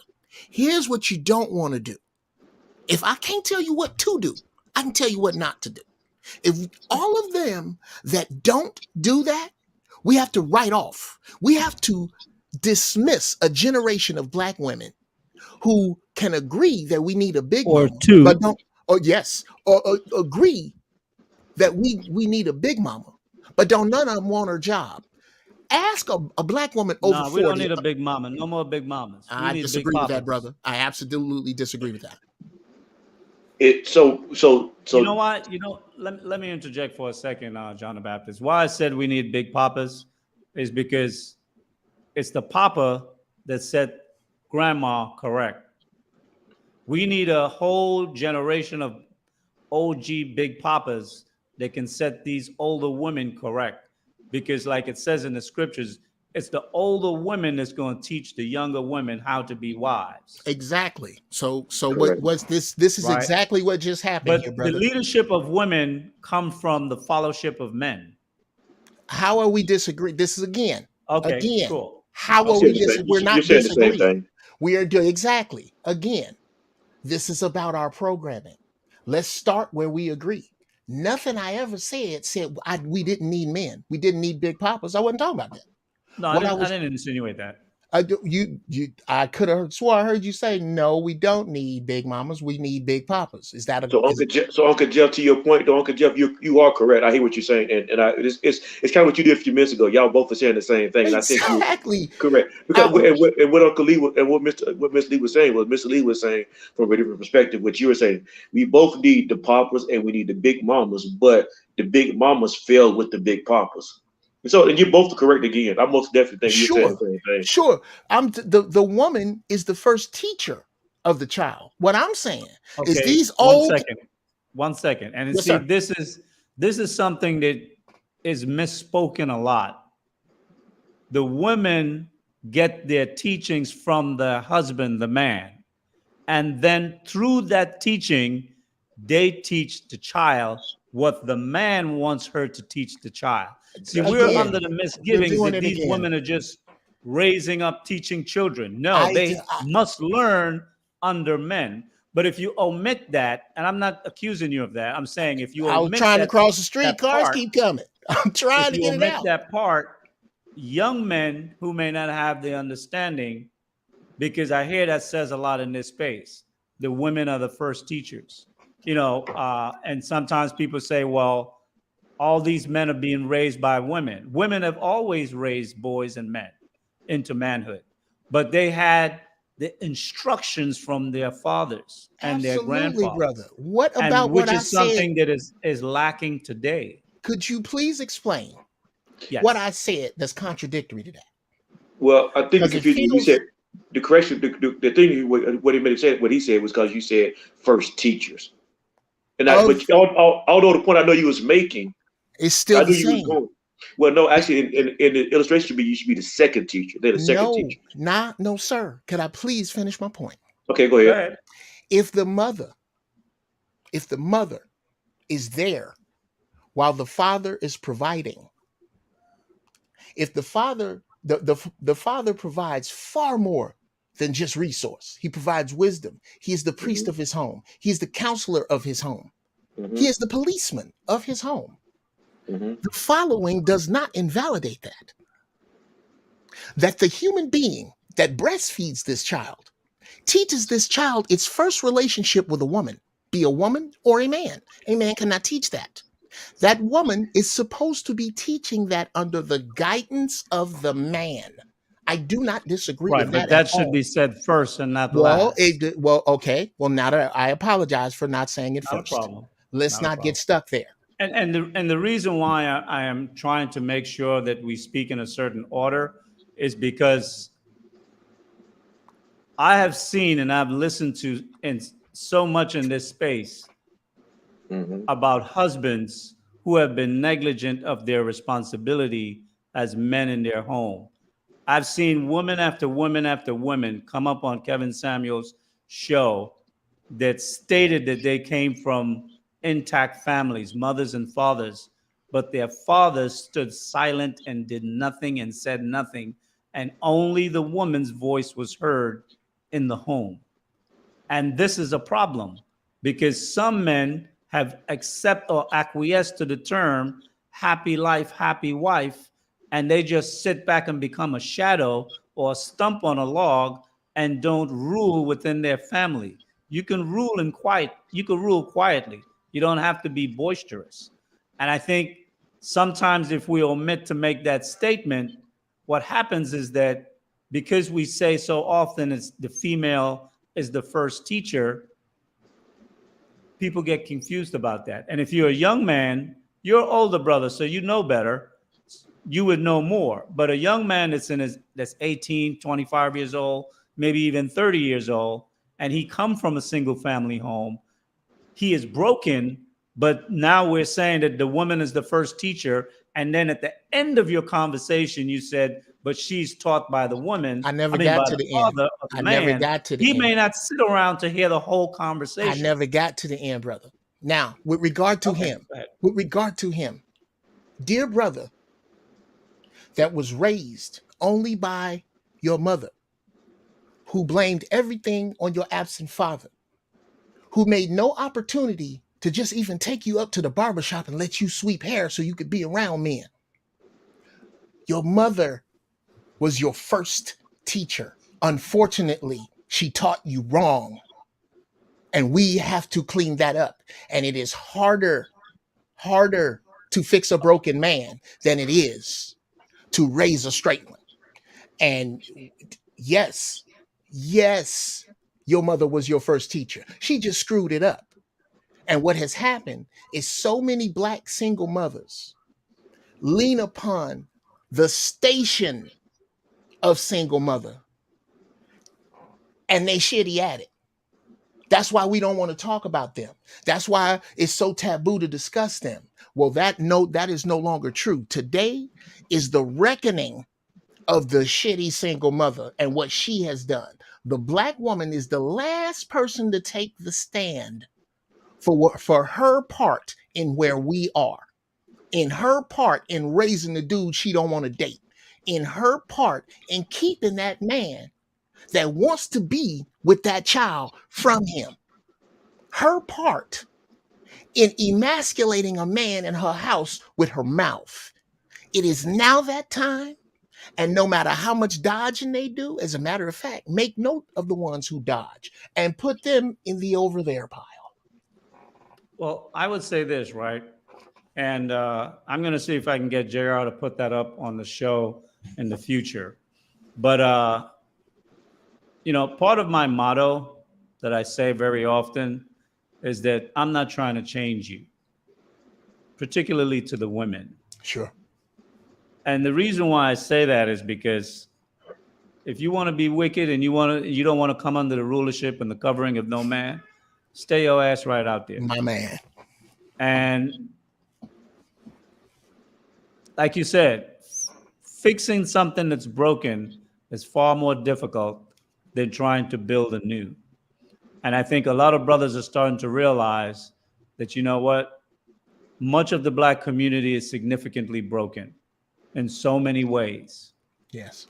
And yes, there are good women within the community. And they may or may not be able to speak up for whatever reasons they choose. But as men who can have the capacity to both lead and the economics to make different decisions, I think as we make those decisions that are profitable for us, that the few good women that are within the Black community will find their way out and select those men or make themselves presentable to be selected for men that would still want to choose a woman in the country.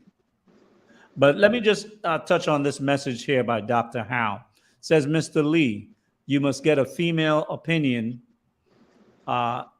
entertainment purpose only.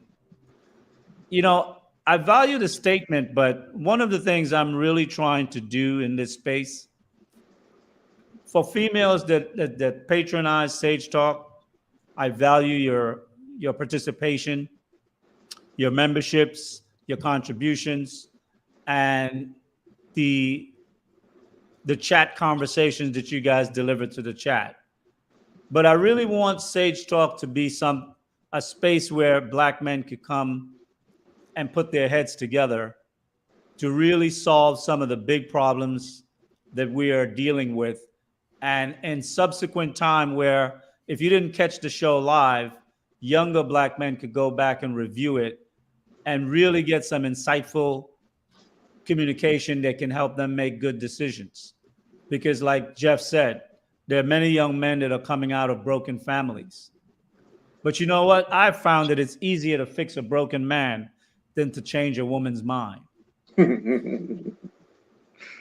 Let's bring up KP to the stream. Hey, KP, good afternoon. How are you? Welcome to Sage Talk. Good. Can you hear me? You're low. You're muffled. Give me a second. Okay, 1 second. Karas Harvest, I just want to thank the Most High for at Robert H. and the Lapeef Network. I enjoy listening, but most of all, I love him. Okay. Thank you for the super chat. Okay, let's continue the conversation until KP get his mic situation resolved. You know, one of the last two questions I had posed in this discussion today, as a Black man, do we believe we have what it takes to hold ourselves accountable to higher standards or high standards? And the second question is, and not only that, but can we hold those who are betrayers of the code to a high standard where they must pay a price? Not in the present system. Explain. Are you saying specifically, generally or individually? Well, I would say I'm looking, for there to be any change, it has to be more general. It has to affect more than just one individual here, one individual there. You know, we have to be able to be more monolithic in mindset for the objectives that we want. Wow. It's like SYSBM and Passport Bros. Wow. They're traveling for many different reasons, but they all have a single mind as to why they're going overseas. They want better relationships with women. And they know that the garden where those women come from, meaning their culture, produce a better quality of a wife than the garden in which we exist today. Well, and though those men may come from broken homes, they've still been able to find their way and improve themselves as well, and know enough to realize that this, where I'm at, is not good for me anymore. Not if I want a certain outcome. Okay. To answer your question about in this present system, I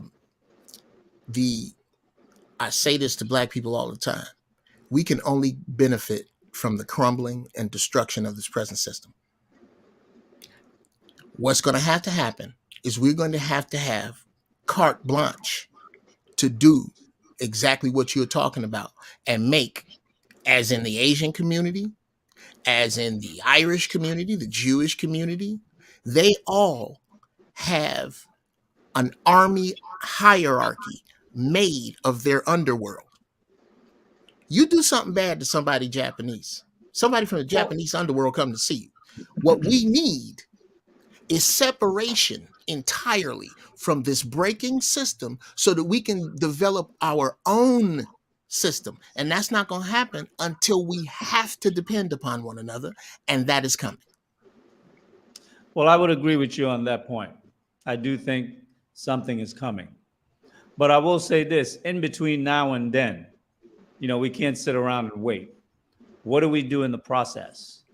So my answer to the question is, and I know you said generally, and I do agree the problem does have to be generally a solution.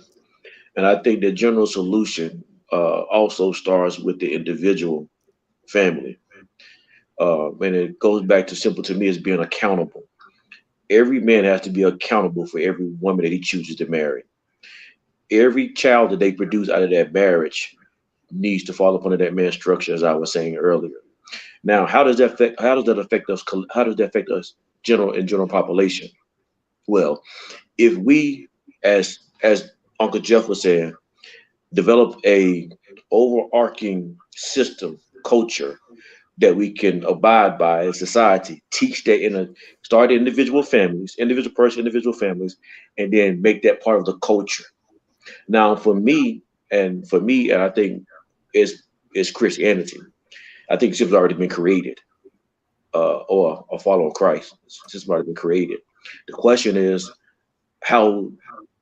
I think that's how we do it: is individually and then culturally. Well, I mean, yes, I do. I do agree with you there that there definitely have to be a higher spiritual order for men to be bound to. The thing is that Christianity the way it's been taught, at least for the past 30 years or so, have not been uplifting of the black community because When has it ever been? they have never held they have not been holding black women to any accountability for their behavior. There is, I've even heard this space being said that there's a separation between the sin and the sinner, which makes the sinner accountable for their sins.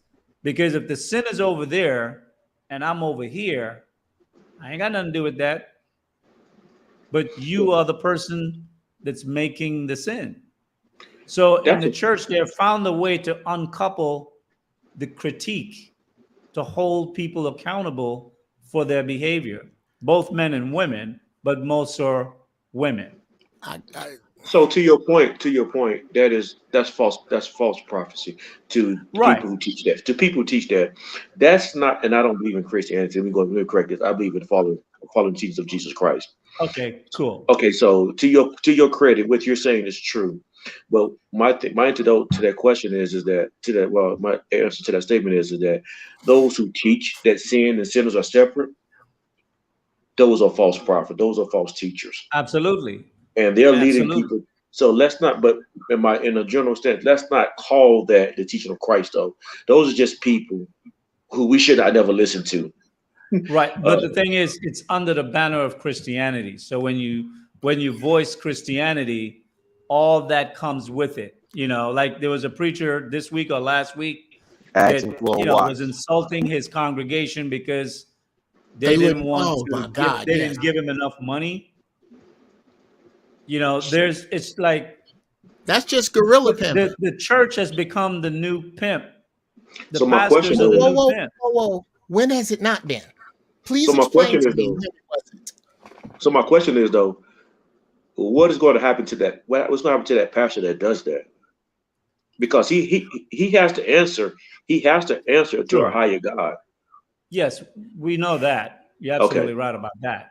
But what I'm saying is that because we're talking about possible solutions on how not just the individual black man can move, but how we can move in a more unison group of black men, right? To make an effective change. And I think we do know that there are many tenets in scripture that could give us right order, but it's the reputation that the Christian title has that has make it so that black men look at it more offensively. They don't see it as something that could be of benefit.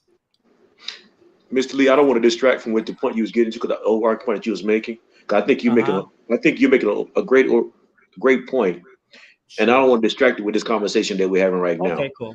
Okay, because I totally get where you're going with the conversation. That was right. I interjected. And that's why sometimes I try not to get too biblical, because correct. Yeah, everyone has a different perspective. Whole nother it kettle seems of like fish. these days. So but with regard to the question, holding other men accountable, How do we do that? I think I have an idea. Okay, Uncle Jeff, go ahead. Every man in this chat, every man on this screen needs to know before the end of the week, the 9 other men in less than a 9 square mile radius of his home that thinks like he thinks, acts like he acts, and believes what he believes, and is willing to start planning our people together for what is coming. That is the responsibility of us all. That if the feces hits the rotary oscillator, you know 9 men around you that y'all can count on each other. It starts there. We don't have to, I don't need a coalition. I don't need a meeting. I don't need a get together. I don't need a co-chair of the so-and-so with the so-and-so. Hey, bruh, we up here at the barbershop.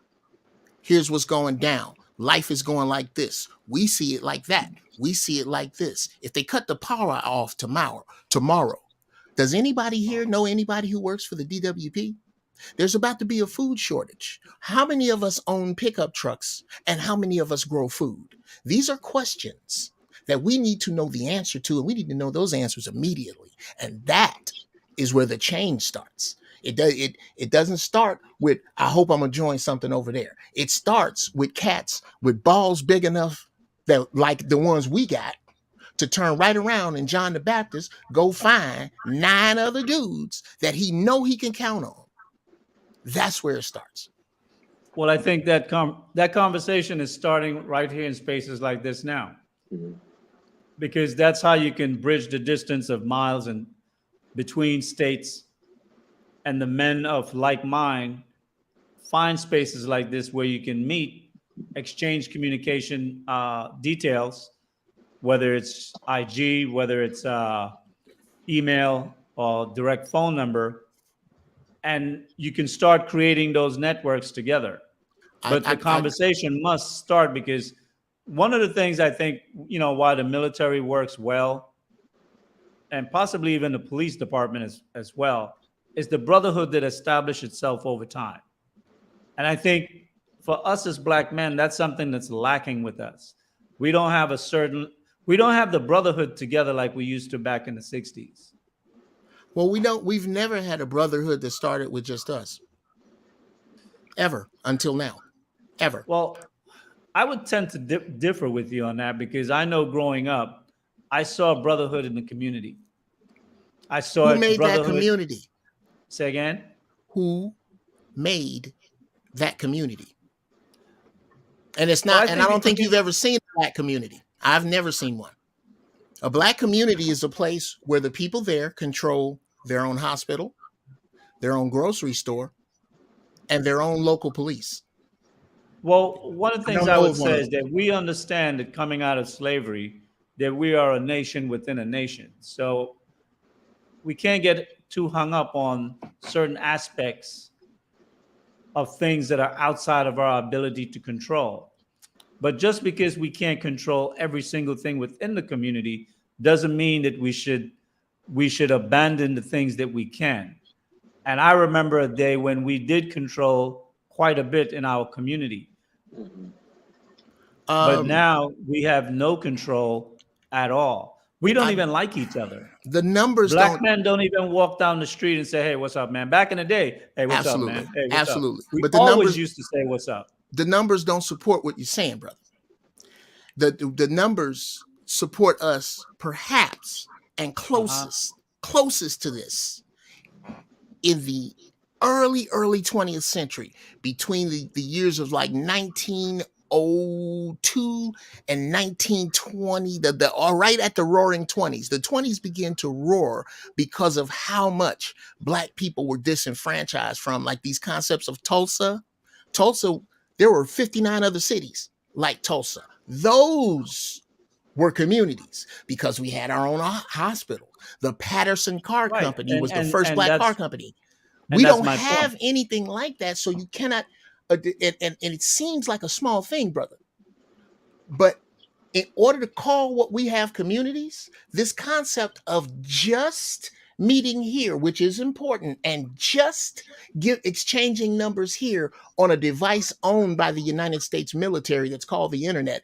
Just that? No. What needs to happen is that every man under the sound of my voice that call yourself serious, if you don't know 9 other brothers like you in a week, you're not as serious as you think.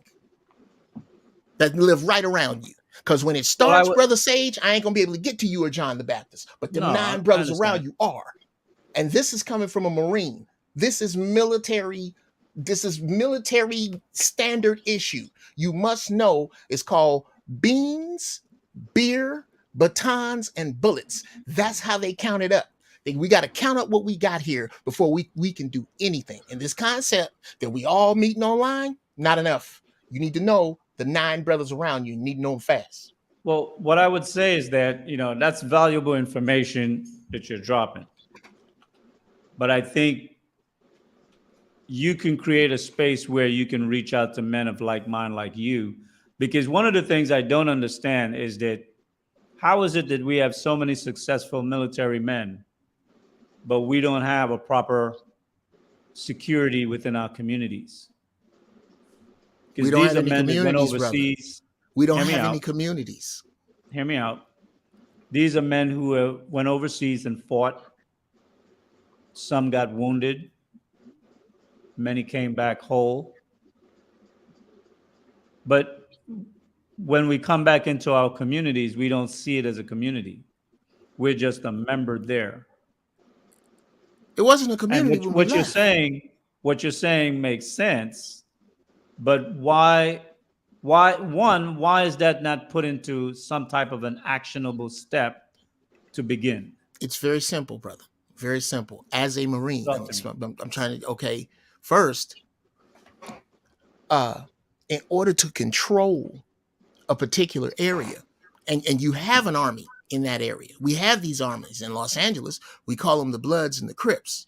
In Chicago, don't go I'm there. trying to cross the street. Stop. Would you please let me?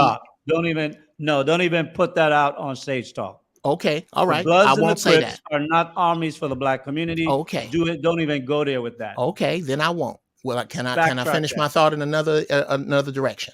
Not a problem. All right. When Black men come home to the communities that they come back to, all of their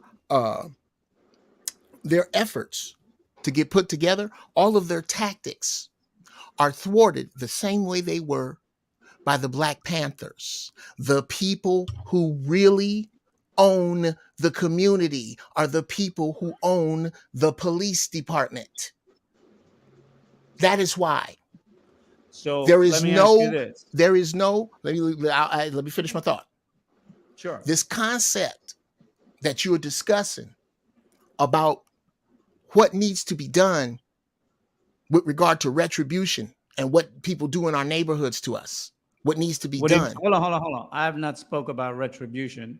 Okay, wrong word. Let's not get stuck on that word. I think we had some conversation about us being in charge of our own penalties to our own people. Okay, yes? No,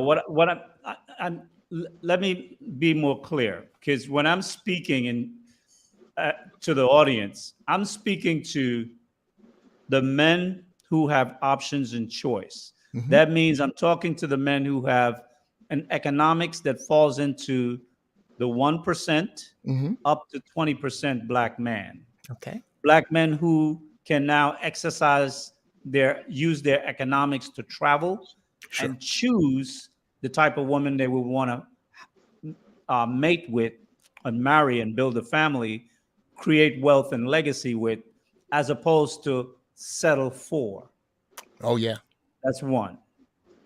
The next thing I'm trying to do with regard to because these are men already who are disciplined, they are strong-minded, they have a vision of what they want to accomplish, they are hardworking. So these men already show certain types of abilities to be able to work towards an end goal.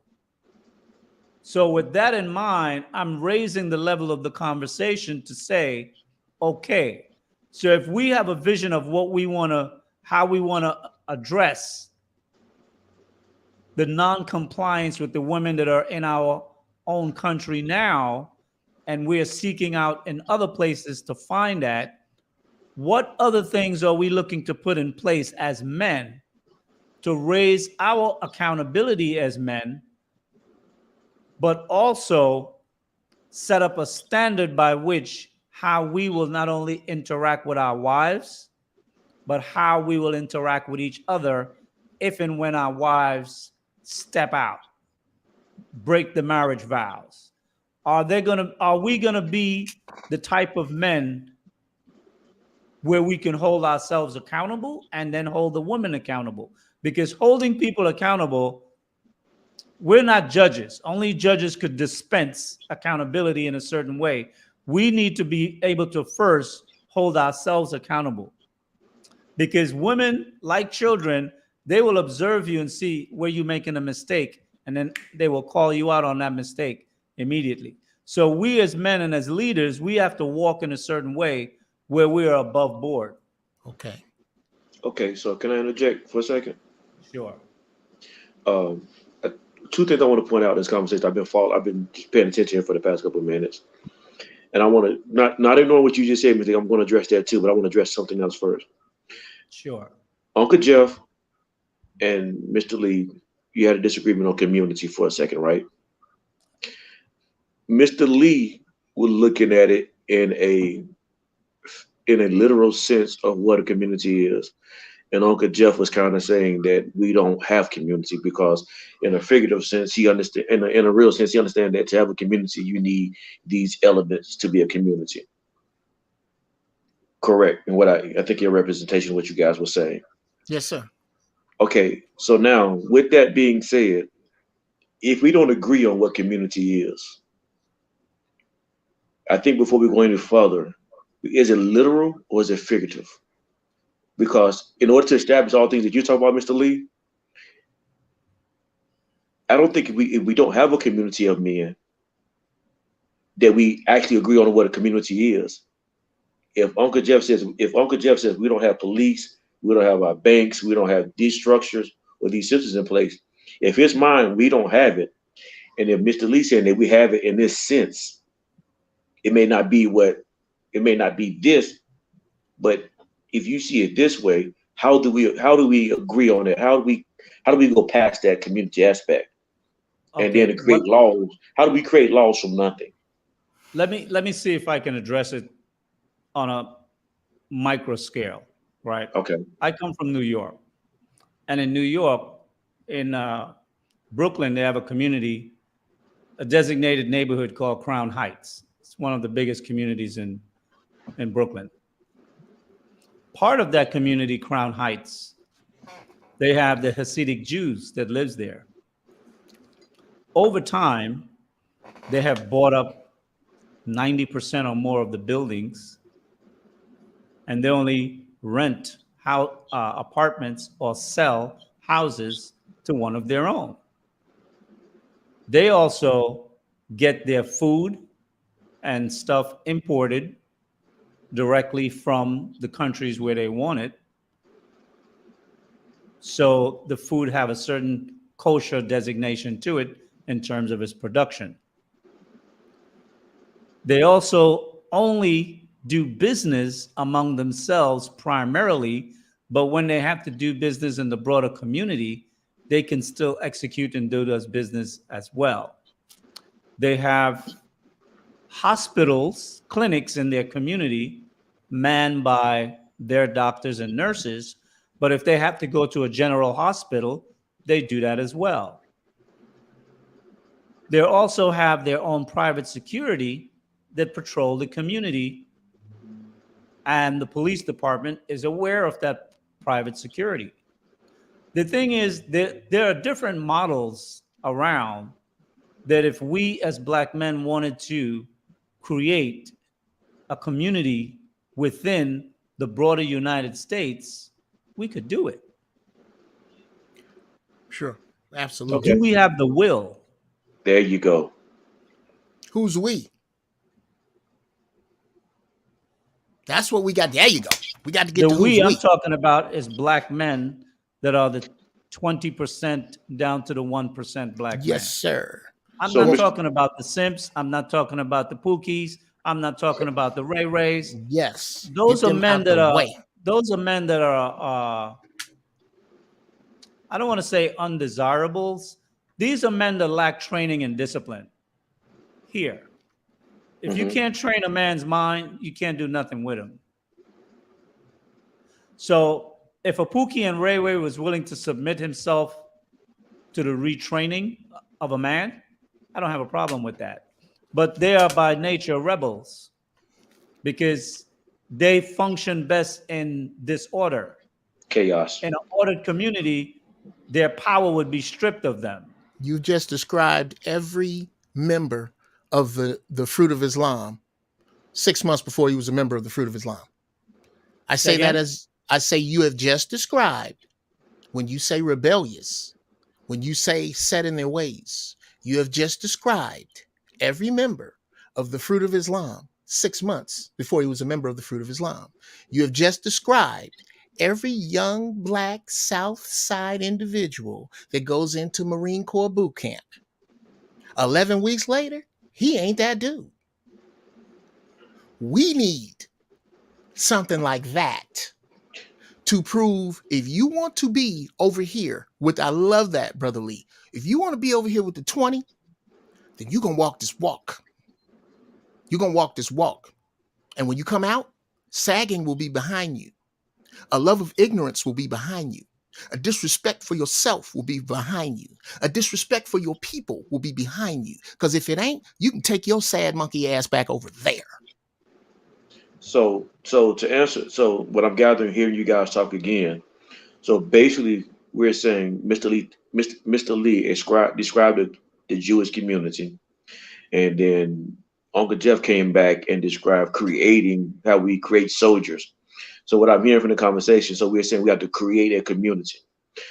So one of the things I heard said earlier, Uncle Jeff, you said that we have to get 9 people in our circle, right? 9 or 10 people in our circle that's Yes, close sir. by us. Okay, so my question to you is, I'm going to give examples like what you were saying and what Mr. Lee was saying too as well. Uncle Jeff, what was I heard you say you was in Marine. What was your Mhm. MOS? I was 6433. I was an avionics technician. I used to work on flight control systems for CH-43s, 53s, excuse me, and CH-46 helicopters.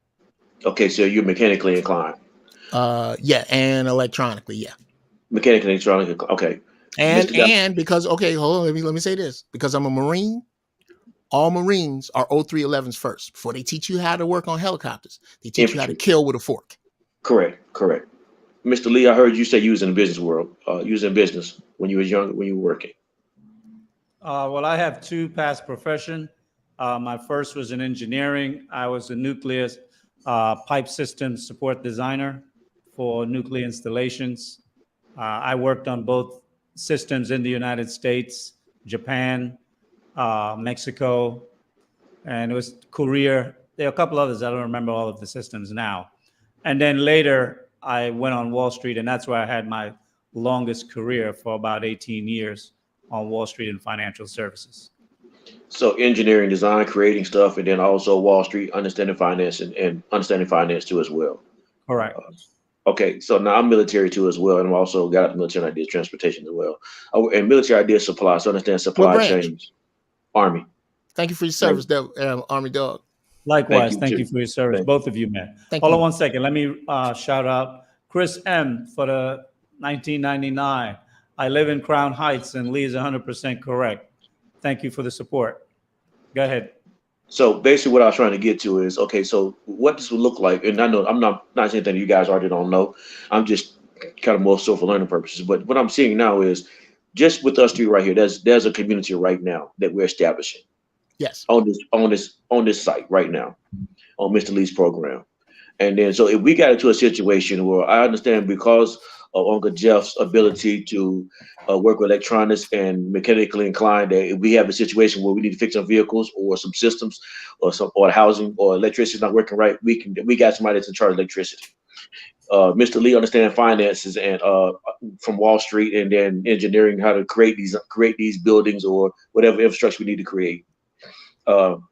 Myself, I can get the supplies. One of the problems I recognize with community is we have these individual people, these abilities and gifts, but we don't work together. We go back, we leave military training, we leave our professions and come back to our communities, but we operate separately. So when we got a conversation earlier, when you guys were having a conversation earlier, it was just this conversation seemed like community that doesn't exist in one person's mind and a community that does exist. And I'm trying to figure out how do we, this is me as a 48-year-old man trying to get to where you guys are.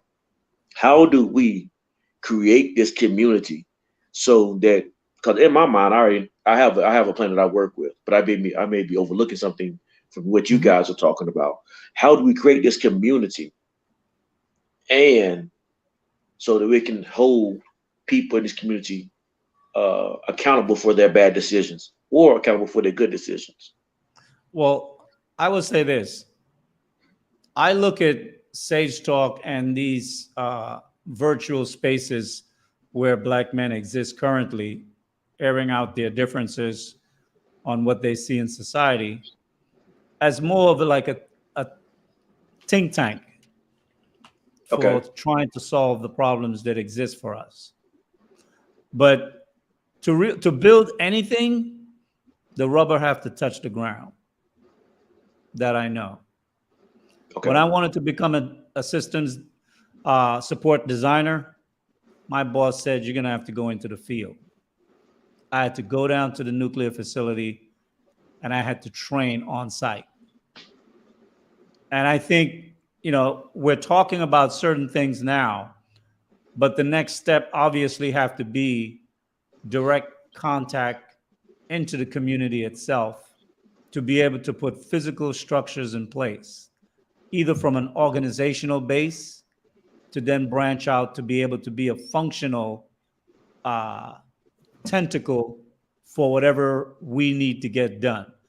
However, my problem with that is that at every step of the way, you're going to find some form of obstruction. Okay. Individuals who are of different mindset, who will oppose, even if it's just for the sake of opposing, or because they may not understand the greater picture of what you're trying to produce, will differ because some people just don't have the discipline of working together. Dr. Sage? That's where I would definitely see the problems. And I think this is why I think the SYSBM men will probably find more value, because they'll be going into society where all those things already exist. They don't have to build none of that. If they want to open up a business, the community is already there that's going to patronize that business. Okay. If they want to do housing and construction, the community there that's already can participate in the constructing of those edifices, those buildings. And if you come with the proper financing or economic structure to be able to gain financing with the banking institutions in those countries, banks are banks. Banks will look to make business if you have the right proposal and you've got the right backing and the economics to do that. One of the things that I've found is that where cultures are strong in place and the communities are intact, they welcome foreigners who have business ideas and the economics to exploit those ideas. Go ahead. Let me just go off camera for a second. I want to get this light out of my face. A couple of things there. I can't say I disagree with. Only one thing I actually disagree with. The other one I have to take notice of. The thing I have to take notice of is the concept of outreach being a problem because it's going to be some Negroes that get in your way. And I submit to anybody to show me a plan, uh, a map, a desire that does not have opposition. Of course, that's a big bag of so what. That means I'm not dealing with you. That's all that means. All no means is not with you. The concept to that I disagree with is Googleable. Wells Fargo denies loans to blacks. Just Google that. Men, black men. No, blacks. Just denies loans to blacks and just sit back. Okay. There has been, But as long that's as we've had so have banks. so have Citibank. Exactly. You're Matter of helping me fact, make back my in the point. 90s, Citibank paid $100 million for the same crime. So you're helping me make my point. You were saying that banks don't know any color. Brother, I disagree with you. No, I didn't say banks don't know color and that they won't do. I was talking about men who are going to countries with intact cultures.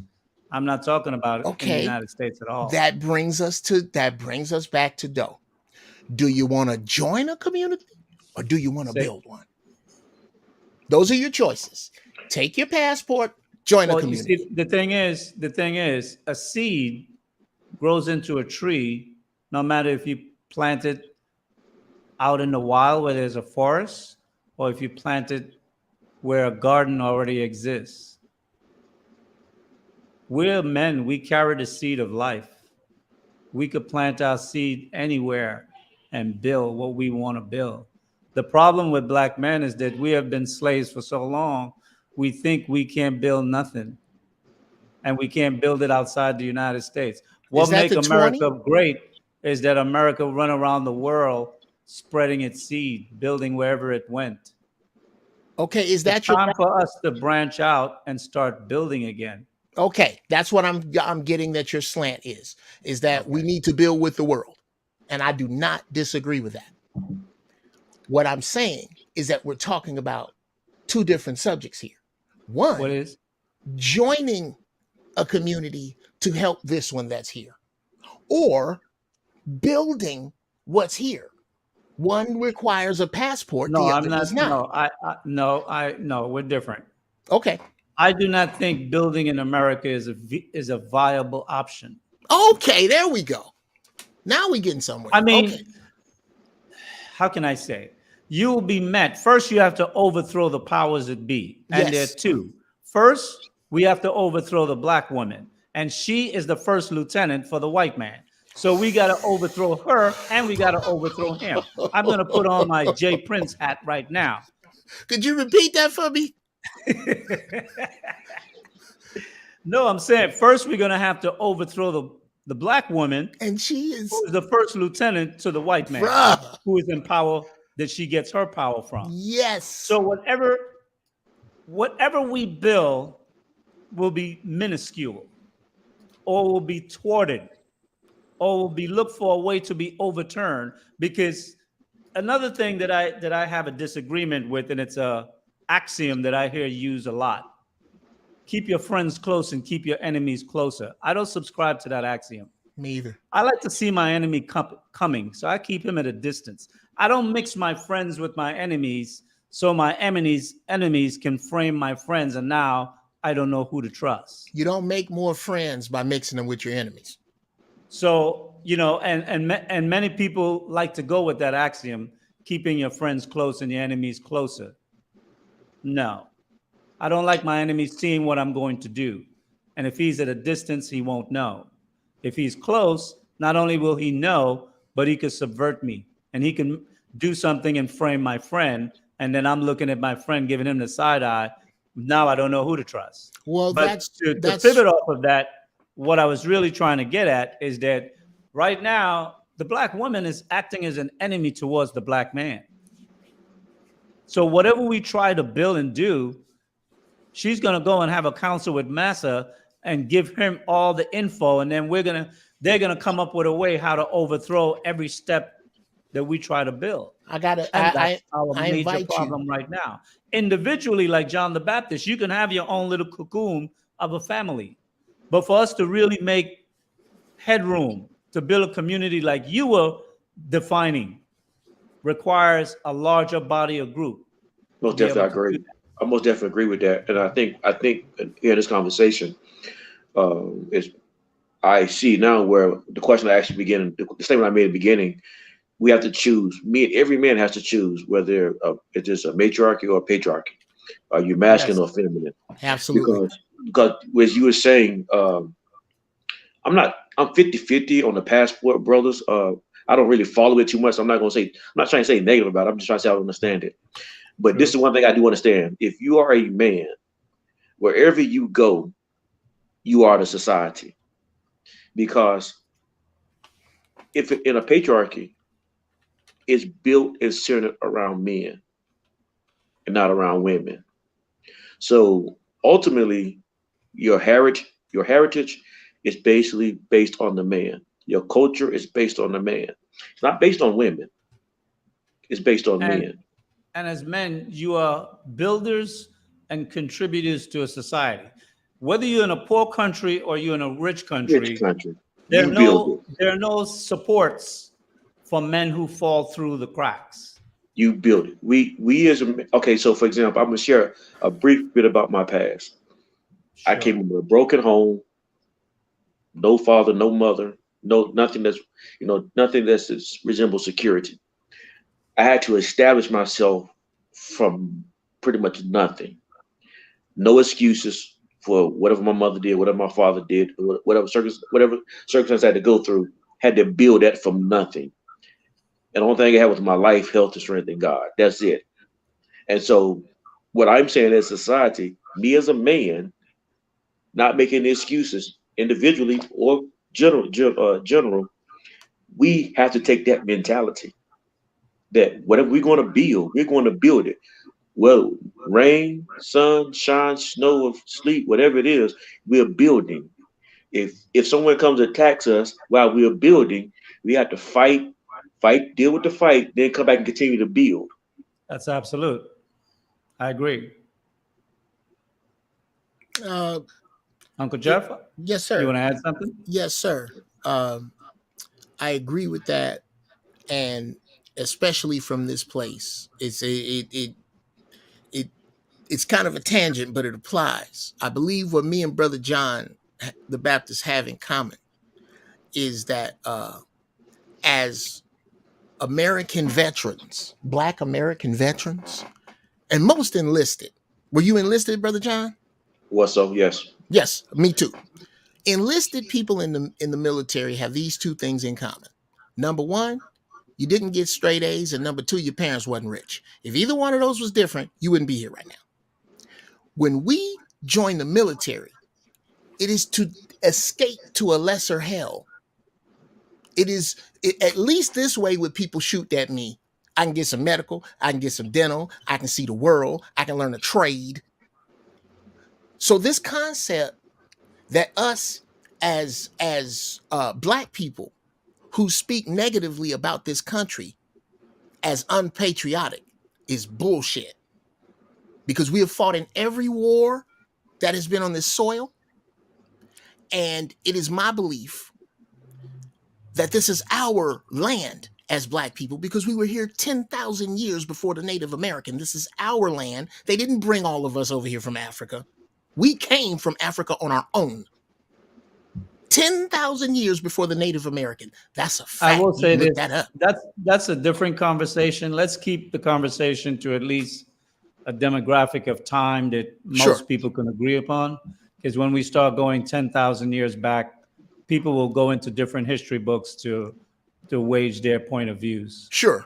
Okay. Well, to stay here then, I don't think we can all get passports and leave.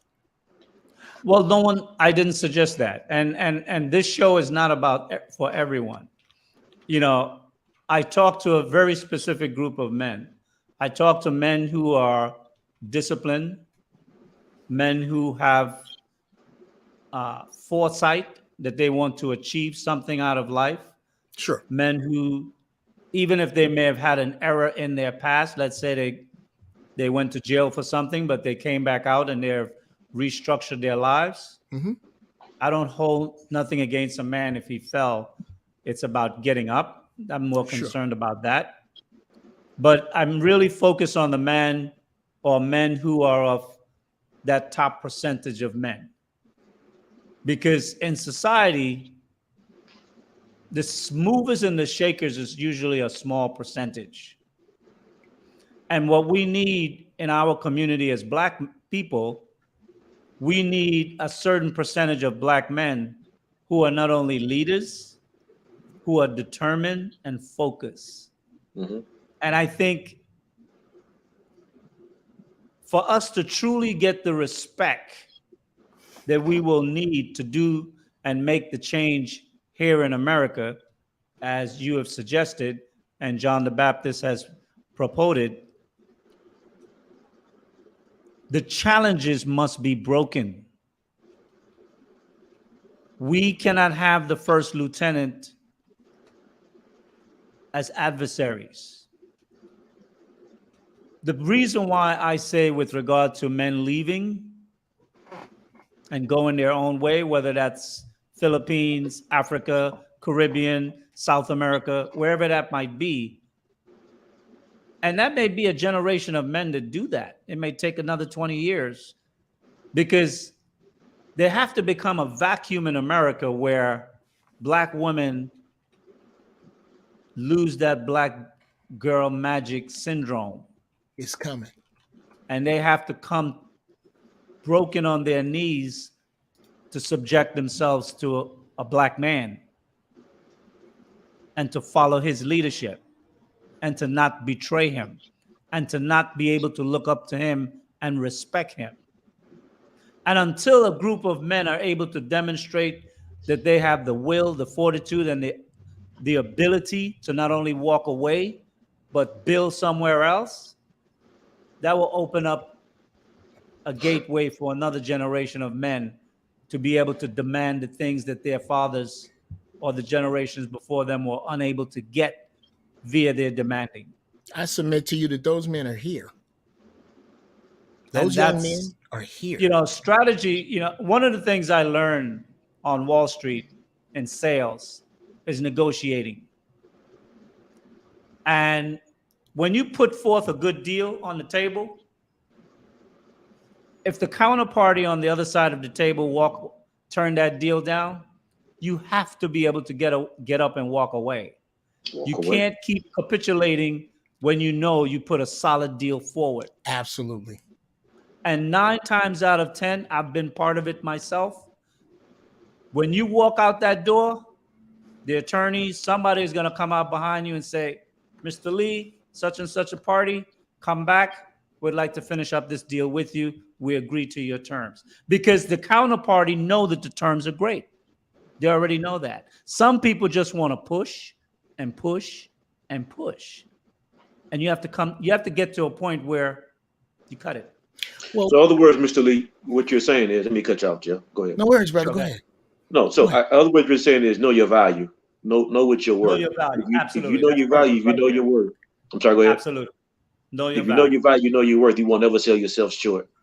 You won't sell yourself short. And you won't allow someone to manipulate you to think less of yourself. Okay. So in the modern day society that we're living in right now, one of the reasons why we're failing as an individual, how do I want to say this? Because I'm not failing, I'm winning, I'm succeeding. I guess there's a culture of Blacks is because we're selling ourselves short.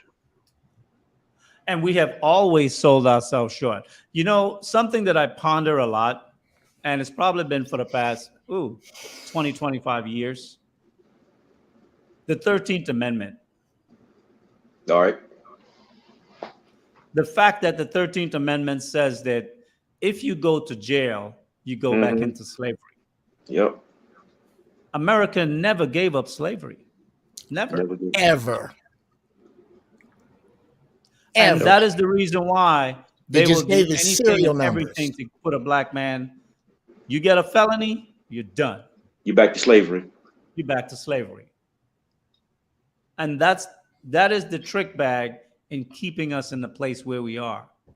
And if you also remember the mentality, and this just studying history now, because I didn't see it, I didn't live it, just studying history, one of the things they did, they would also make the Black women in charge. Oh, bruh. There you go, the first lieutenant. Bruh, let's start. Can we start with where that started from? Yeah, that's where we're going back. That's go back to slavery. If we can go back, I'm gonna keep it. I'm gonna keep it in the. Can I go back to the 1700s? Is that all right? That's Because fine. okay.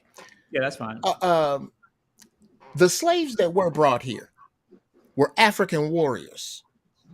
You ain't just rounding up no bunch of strong African men and women and making them do what you want to do. There were so many slave uprising and plantations burnt down that we never ever hear about, to the point that some say that this dude, Willie Lynch, and some people argue the validity, but it makes sense that this dude, Willie Lynch, was like a slave master motivational speaker. And he went around and said, look here, these people are too connected. If you separate them, the light from the dark, the old from the young, the man from the woman, it will take them centuries to undo this. If you put this on top of it, you take your two strongest nigga bucks, you take the second strongest one, beat him almost to death, tie him to two horses, and tear him apart in front of everybody.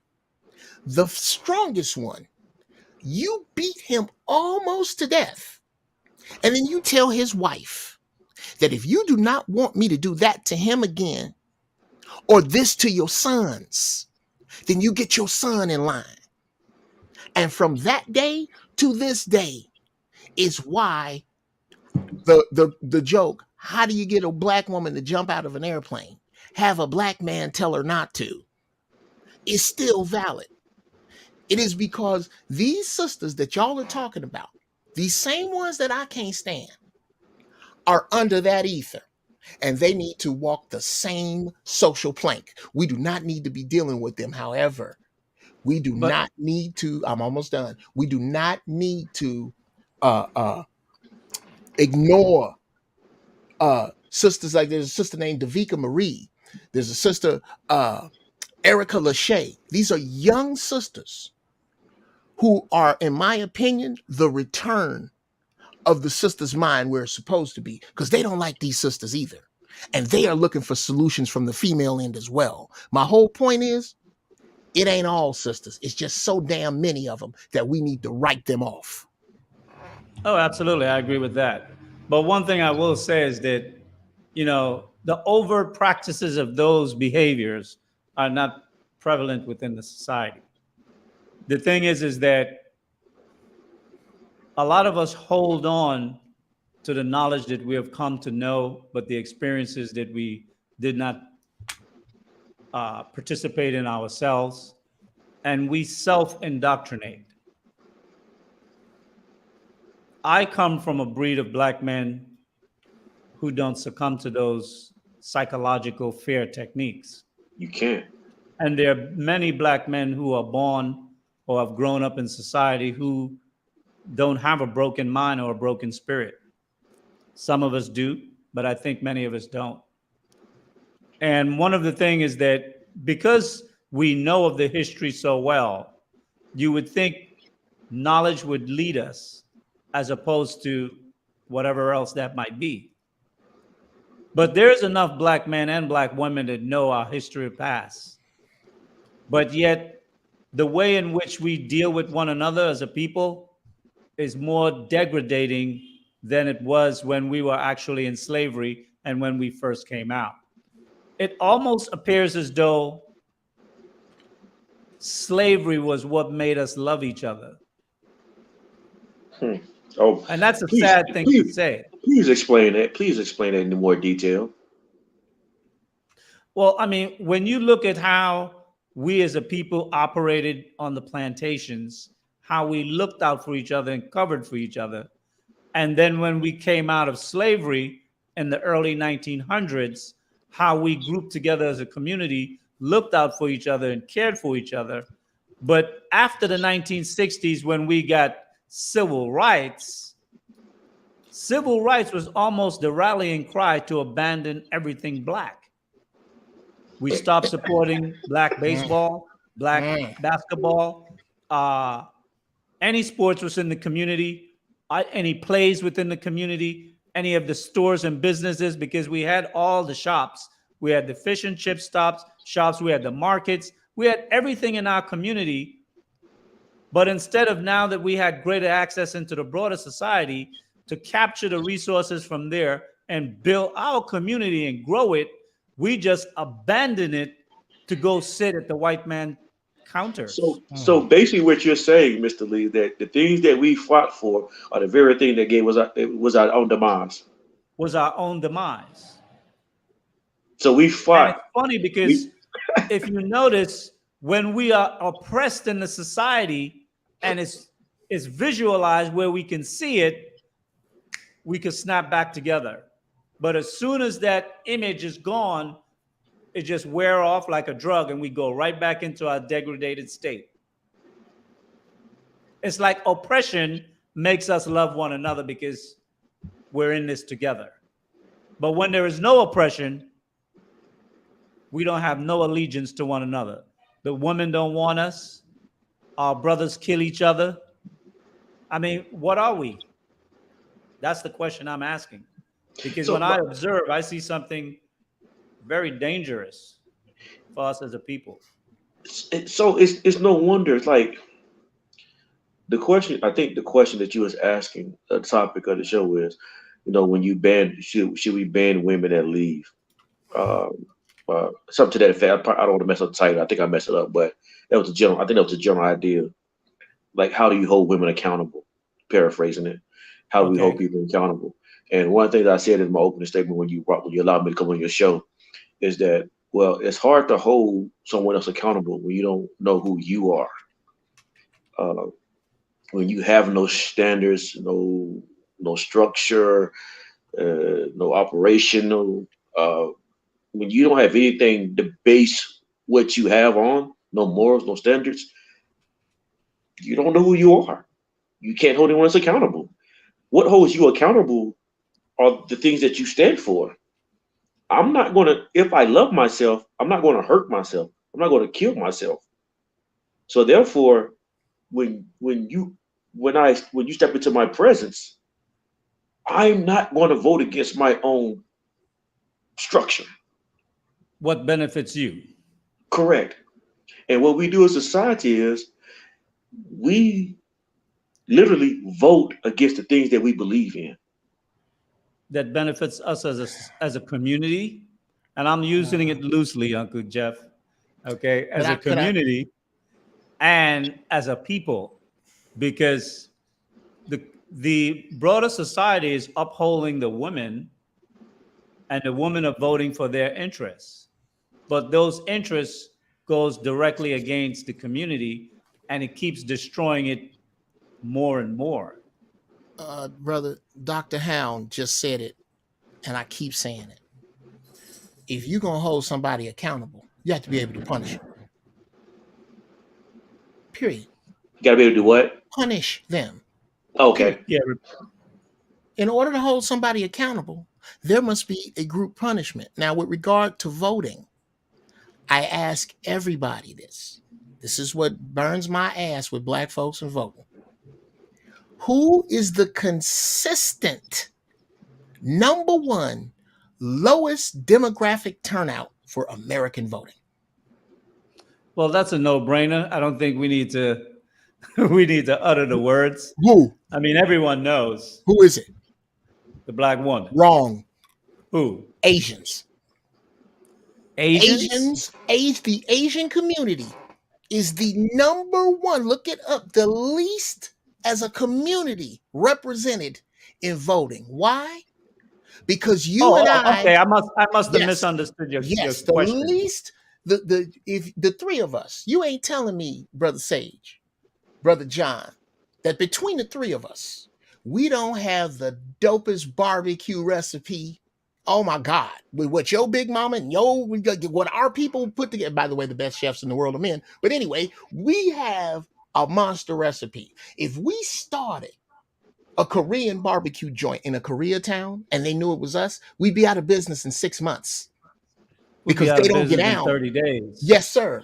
Now, to make my biggest point here, is that me and my wife are in real estate out here in California. And when my wife was taking the test, she happened to notice talking to this lady that was running the place. She said, wow, there sure are a lot of Asian people in here. She said, that's because these people don't take the test to pass it. They come in here, the test is 200 questions. Somebody take 1 to 20, somebody else take 21 to 40, and so on, all the way to 200. And they keep taking the test until they have memorized their 20 questions. They then get back together and make up a test of what everybody knows. And then they all study that. They all go take the test, and they all go buy land and sell land in the same place. That's how they take over a place. Could somebody please tell me who was voted in? Nobody. Well, This the thing concept is of that voting is ever going to help us is a okay. fallacy, because it never has. I will say I probably misunderstood your question when you asked it, so I wasn't sure. I thought you were asking something else. Oh, But okay. in any event, the thing is that we as a people, we deal with a lot of doubt because we see all of the other colonial nations that enslaved the Americas, they packed up and went home. Mm. Only in the United States, those colonial bastards never went home. Or They anywhere else they stayed right touched in down. America and kept their foot on your neck. So they look to see everything we do and to find a way to put it out. And I think that by that continuing over so long a time, we tend to kind of like already forecast the end result. Oh, we know what's going to happen. We've seen it done before. Every time a black man try to do something, they come and snuff it out. I mean, you look at George Foreman now. First it was Bill Cosby. Now it's George Foreman.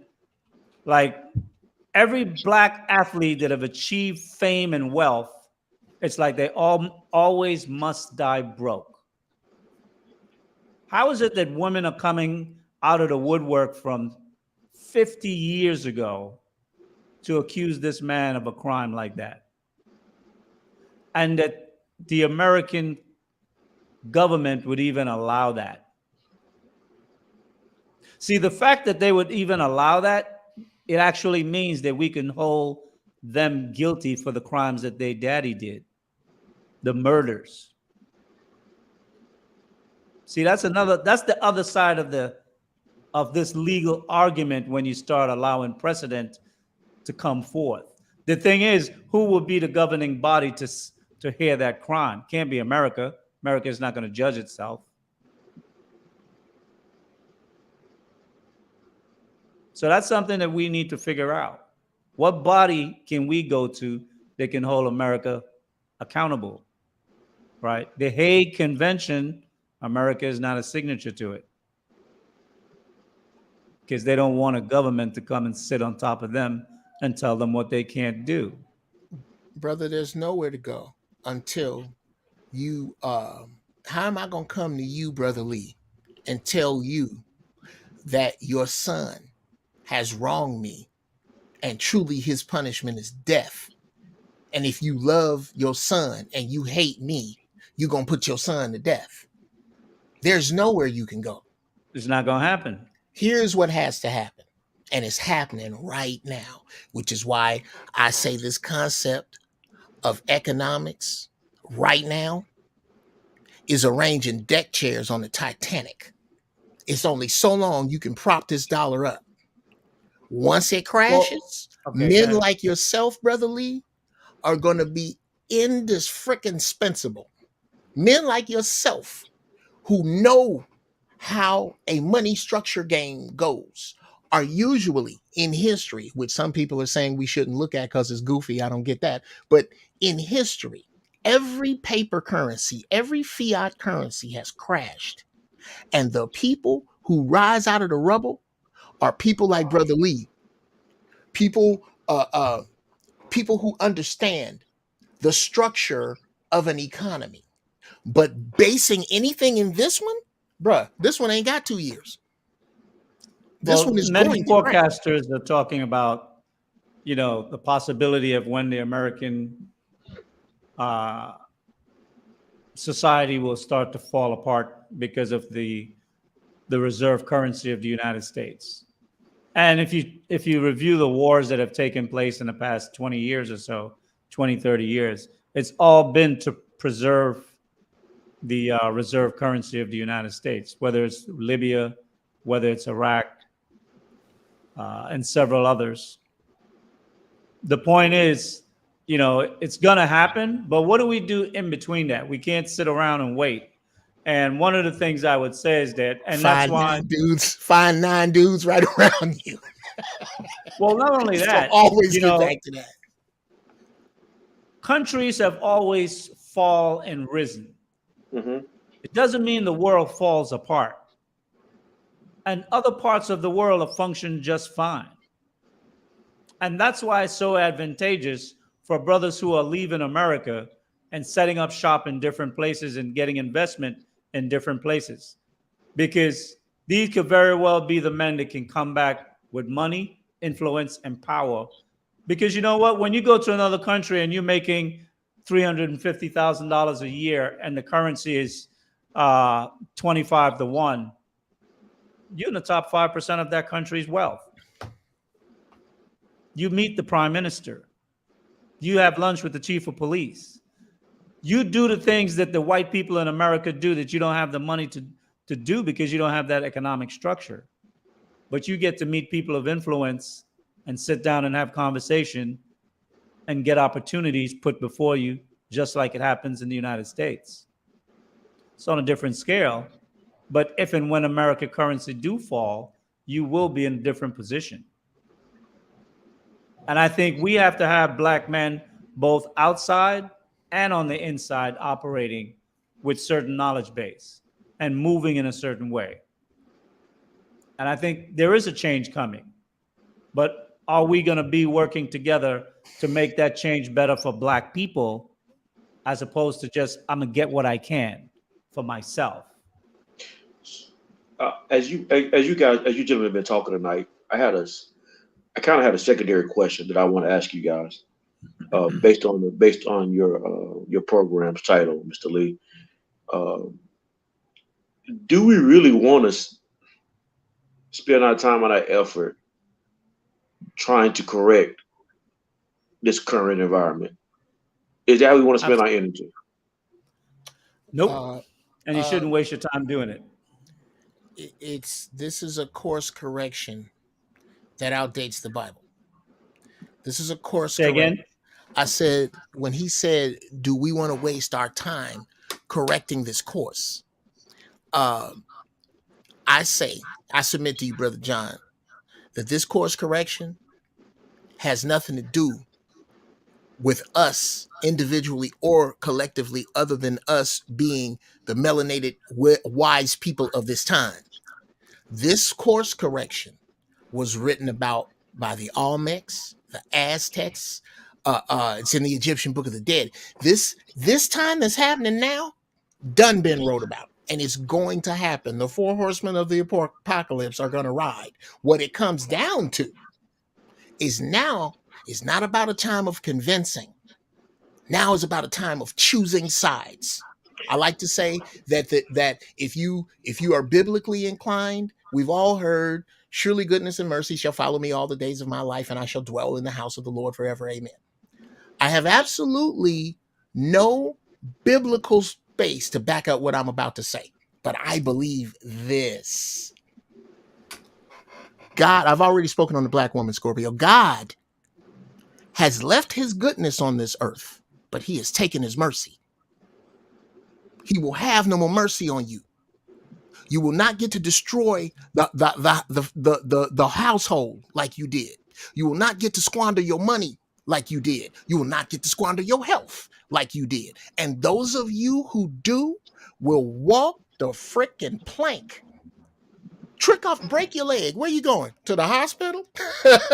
Look, now is no time to be trying to convince anybody of anything. I'm sorry. Go ahead. I'm sorry. These people are going to go the direction that prophecy has sent them.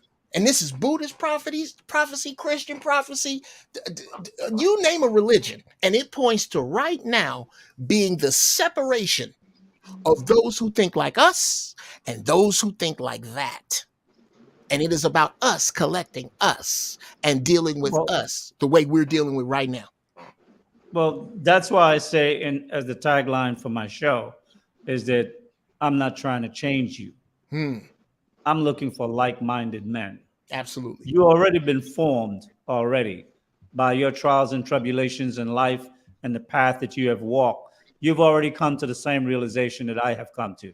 We just haven't met yet. Sure. That's where the space exists for me and why I'm trying to reach out to brothers. And then we can, once we come to a place where there's a certain level of agreement and moving together, then we can start taking steps to take it to the next level, doing business together, opening opportunities for one another. Because as Black men, we really have to learn to work with one another and trust one another. We have a trust factor deficit amongst one another. I'm gonna have to talk to y'all offline. I'm gonna need y'all information because Just drop your email in the back chat, in the private chat. Yes, sir. Yes, sir. I'll take it and then I'll send you an email from Sage Talk, my Yes, sir. domain email. Absolutely. There's something I'm doing this Christmas time that I encourage y'all to do. Here we calling it Uncle Jeff's Black Friday.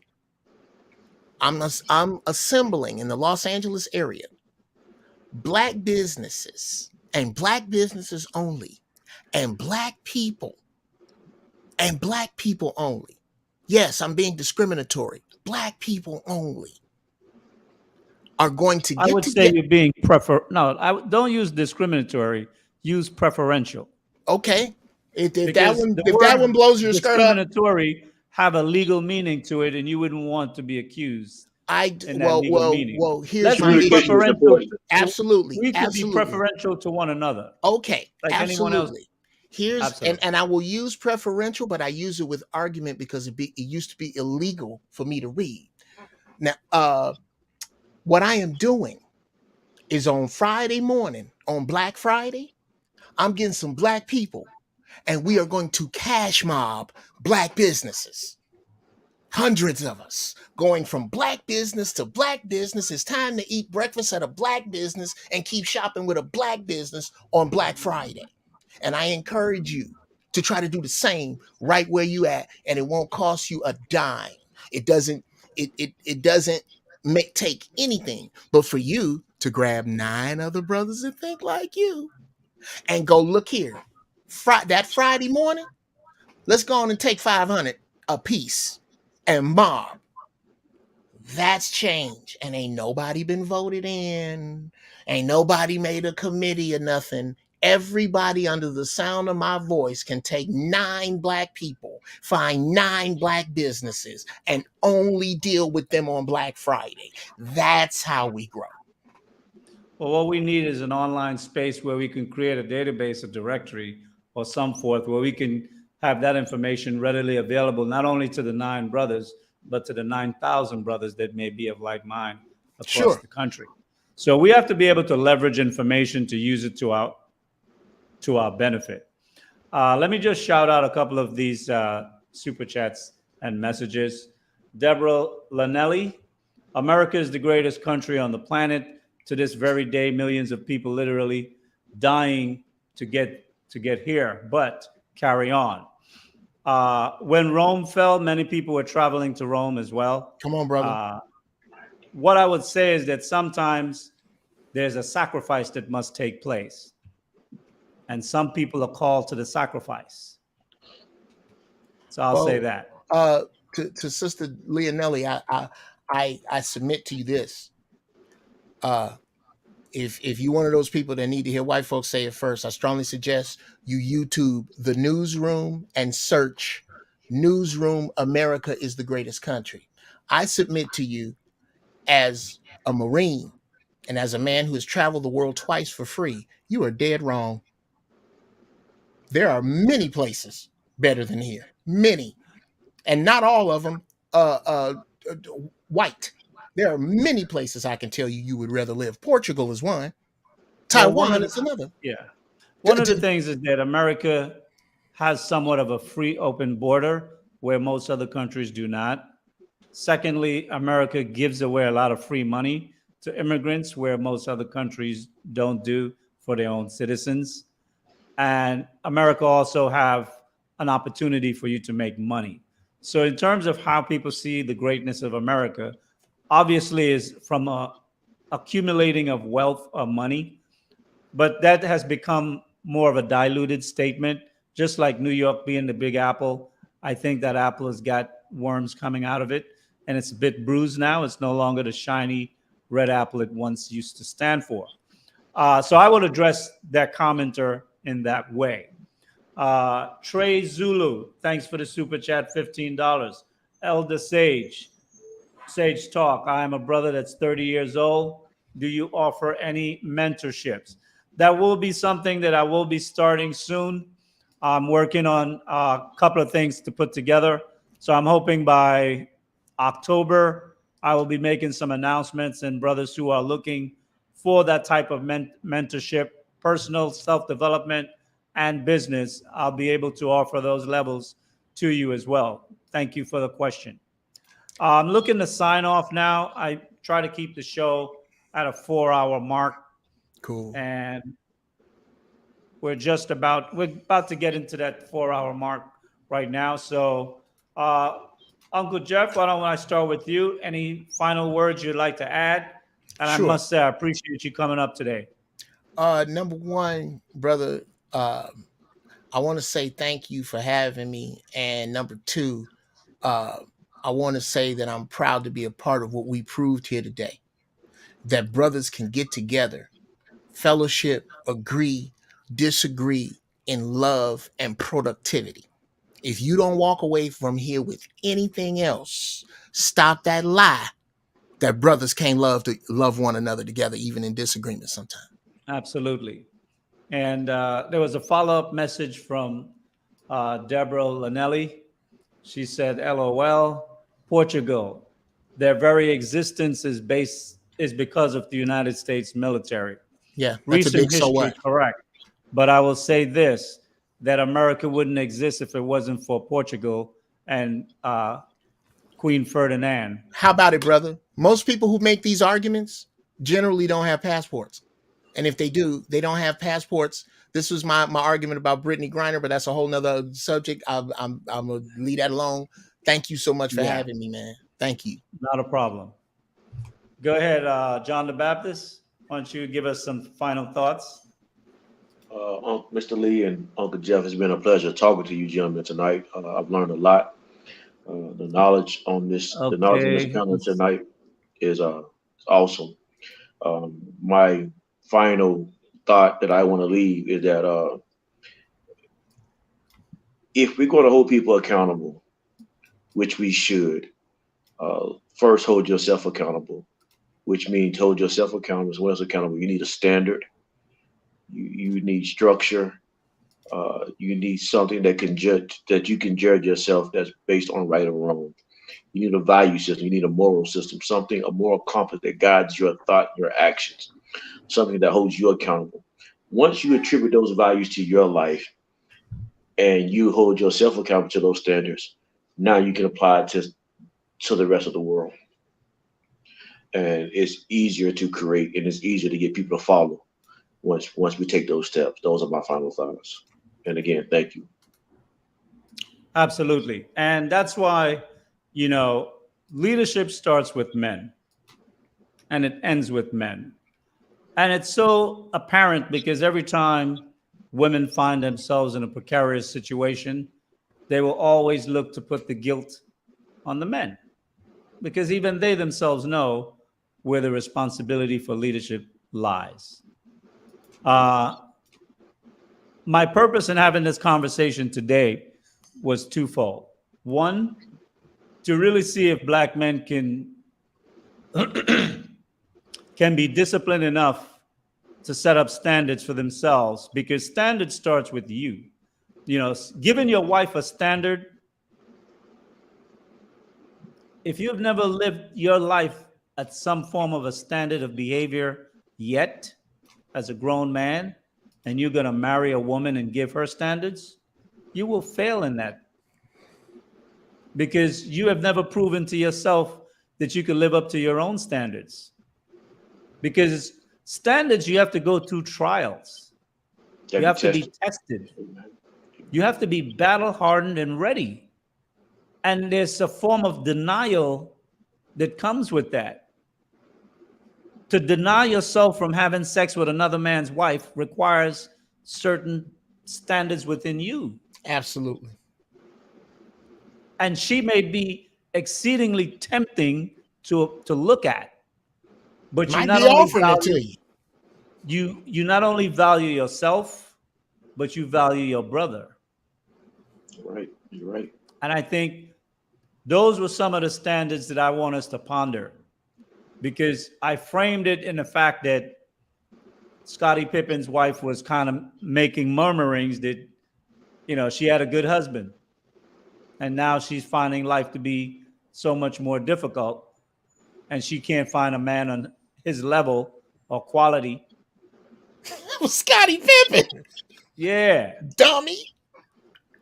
So for you to be able to have a standard whereby she should be reprimanded for bad behavior and bad decision making, we must first have standards for ourselves on how we will walk in life. So when a woman come into your life, you can lay out the standards at the beginning. So she knows. She will see it in you as you're dating her, the kind of man you are. And if your standard is something that she can't deal with, she's going to tell you, you have too many rules. You're too controlling. You're too this. They're going to find a way to make it sound like what you do is insulting. But what they're saying to themselves is that I'm an unruly bee, and I'm not going to conform to what you want me to become. And that woman is not for you. So by us even establishing standards within our life, it actually makes our choice of woman easier to select. Absolutely. What bee? You mean like the bumblebee? What bee you Dub talking about? Will. One moment. Dub Will. I did go back and I found your super chat. It's from Dub Will 499. Shout out to Mr. Lee and the intellectual irritant, LOL. That's a Not nickname sure of what's mine. meant by that, but That's a nickname of mine. The intellectual okay. irritant. I do another show. Yeah. Oh, okay. Okay. Well, you must be made uncomfortable for you to be able to enjoy things of higher learning, because what you know must also be challenged. I want to thank the chat for participating and showing up like you guys do every Sunday to Sage Talk. This was a more intellectual conversation today, and I'm not sure how many of you were able to really participate in the discussion. But as Black men, we really have to raise our level to be able to have different type of conversations and discussions. Everything can't surround the females. We have to be able to introspect about ourselves, hold ourselves more accountable, hold one another more accountable, and build towards whatever it is that we want to see our society to be. Because we can build a society within a society. America has already set that as the plan. They said it was going to be us over here and you over there. It was, I think, the short-sightedness of some of our leaders, because we lack certain economic benefits that move towards joining the society as one. Because had we remained separate, we possibly would have had a much better society 50 years later today. Possibly, brother. Well, there are always doubters, so I leave the room for them to make their arguments. Thank you guys so much. Thank the chat. I look forward to seeing you guys next Sunday. Sage Talk signing off. This is Lee. Have a good one.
guys haven't already, make sure that like button on your way out. Hit that like button.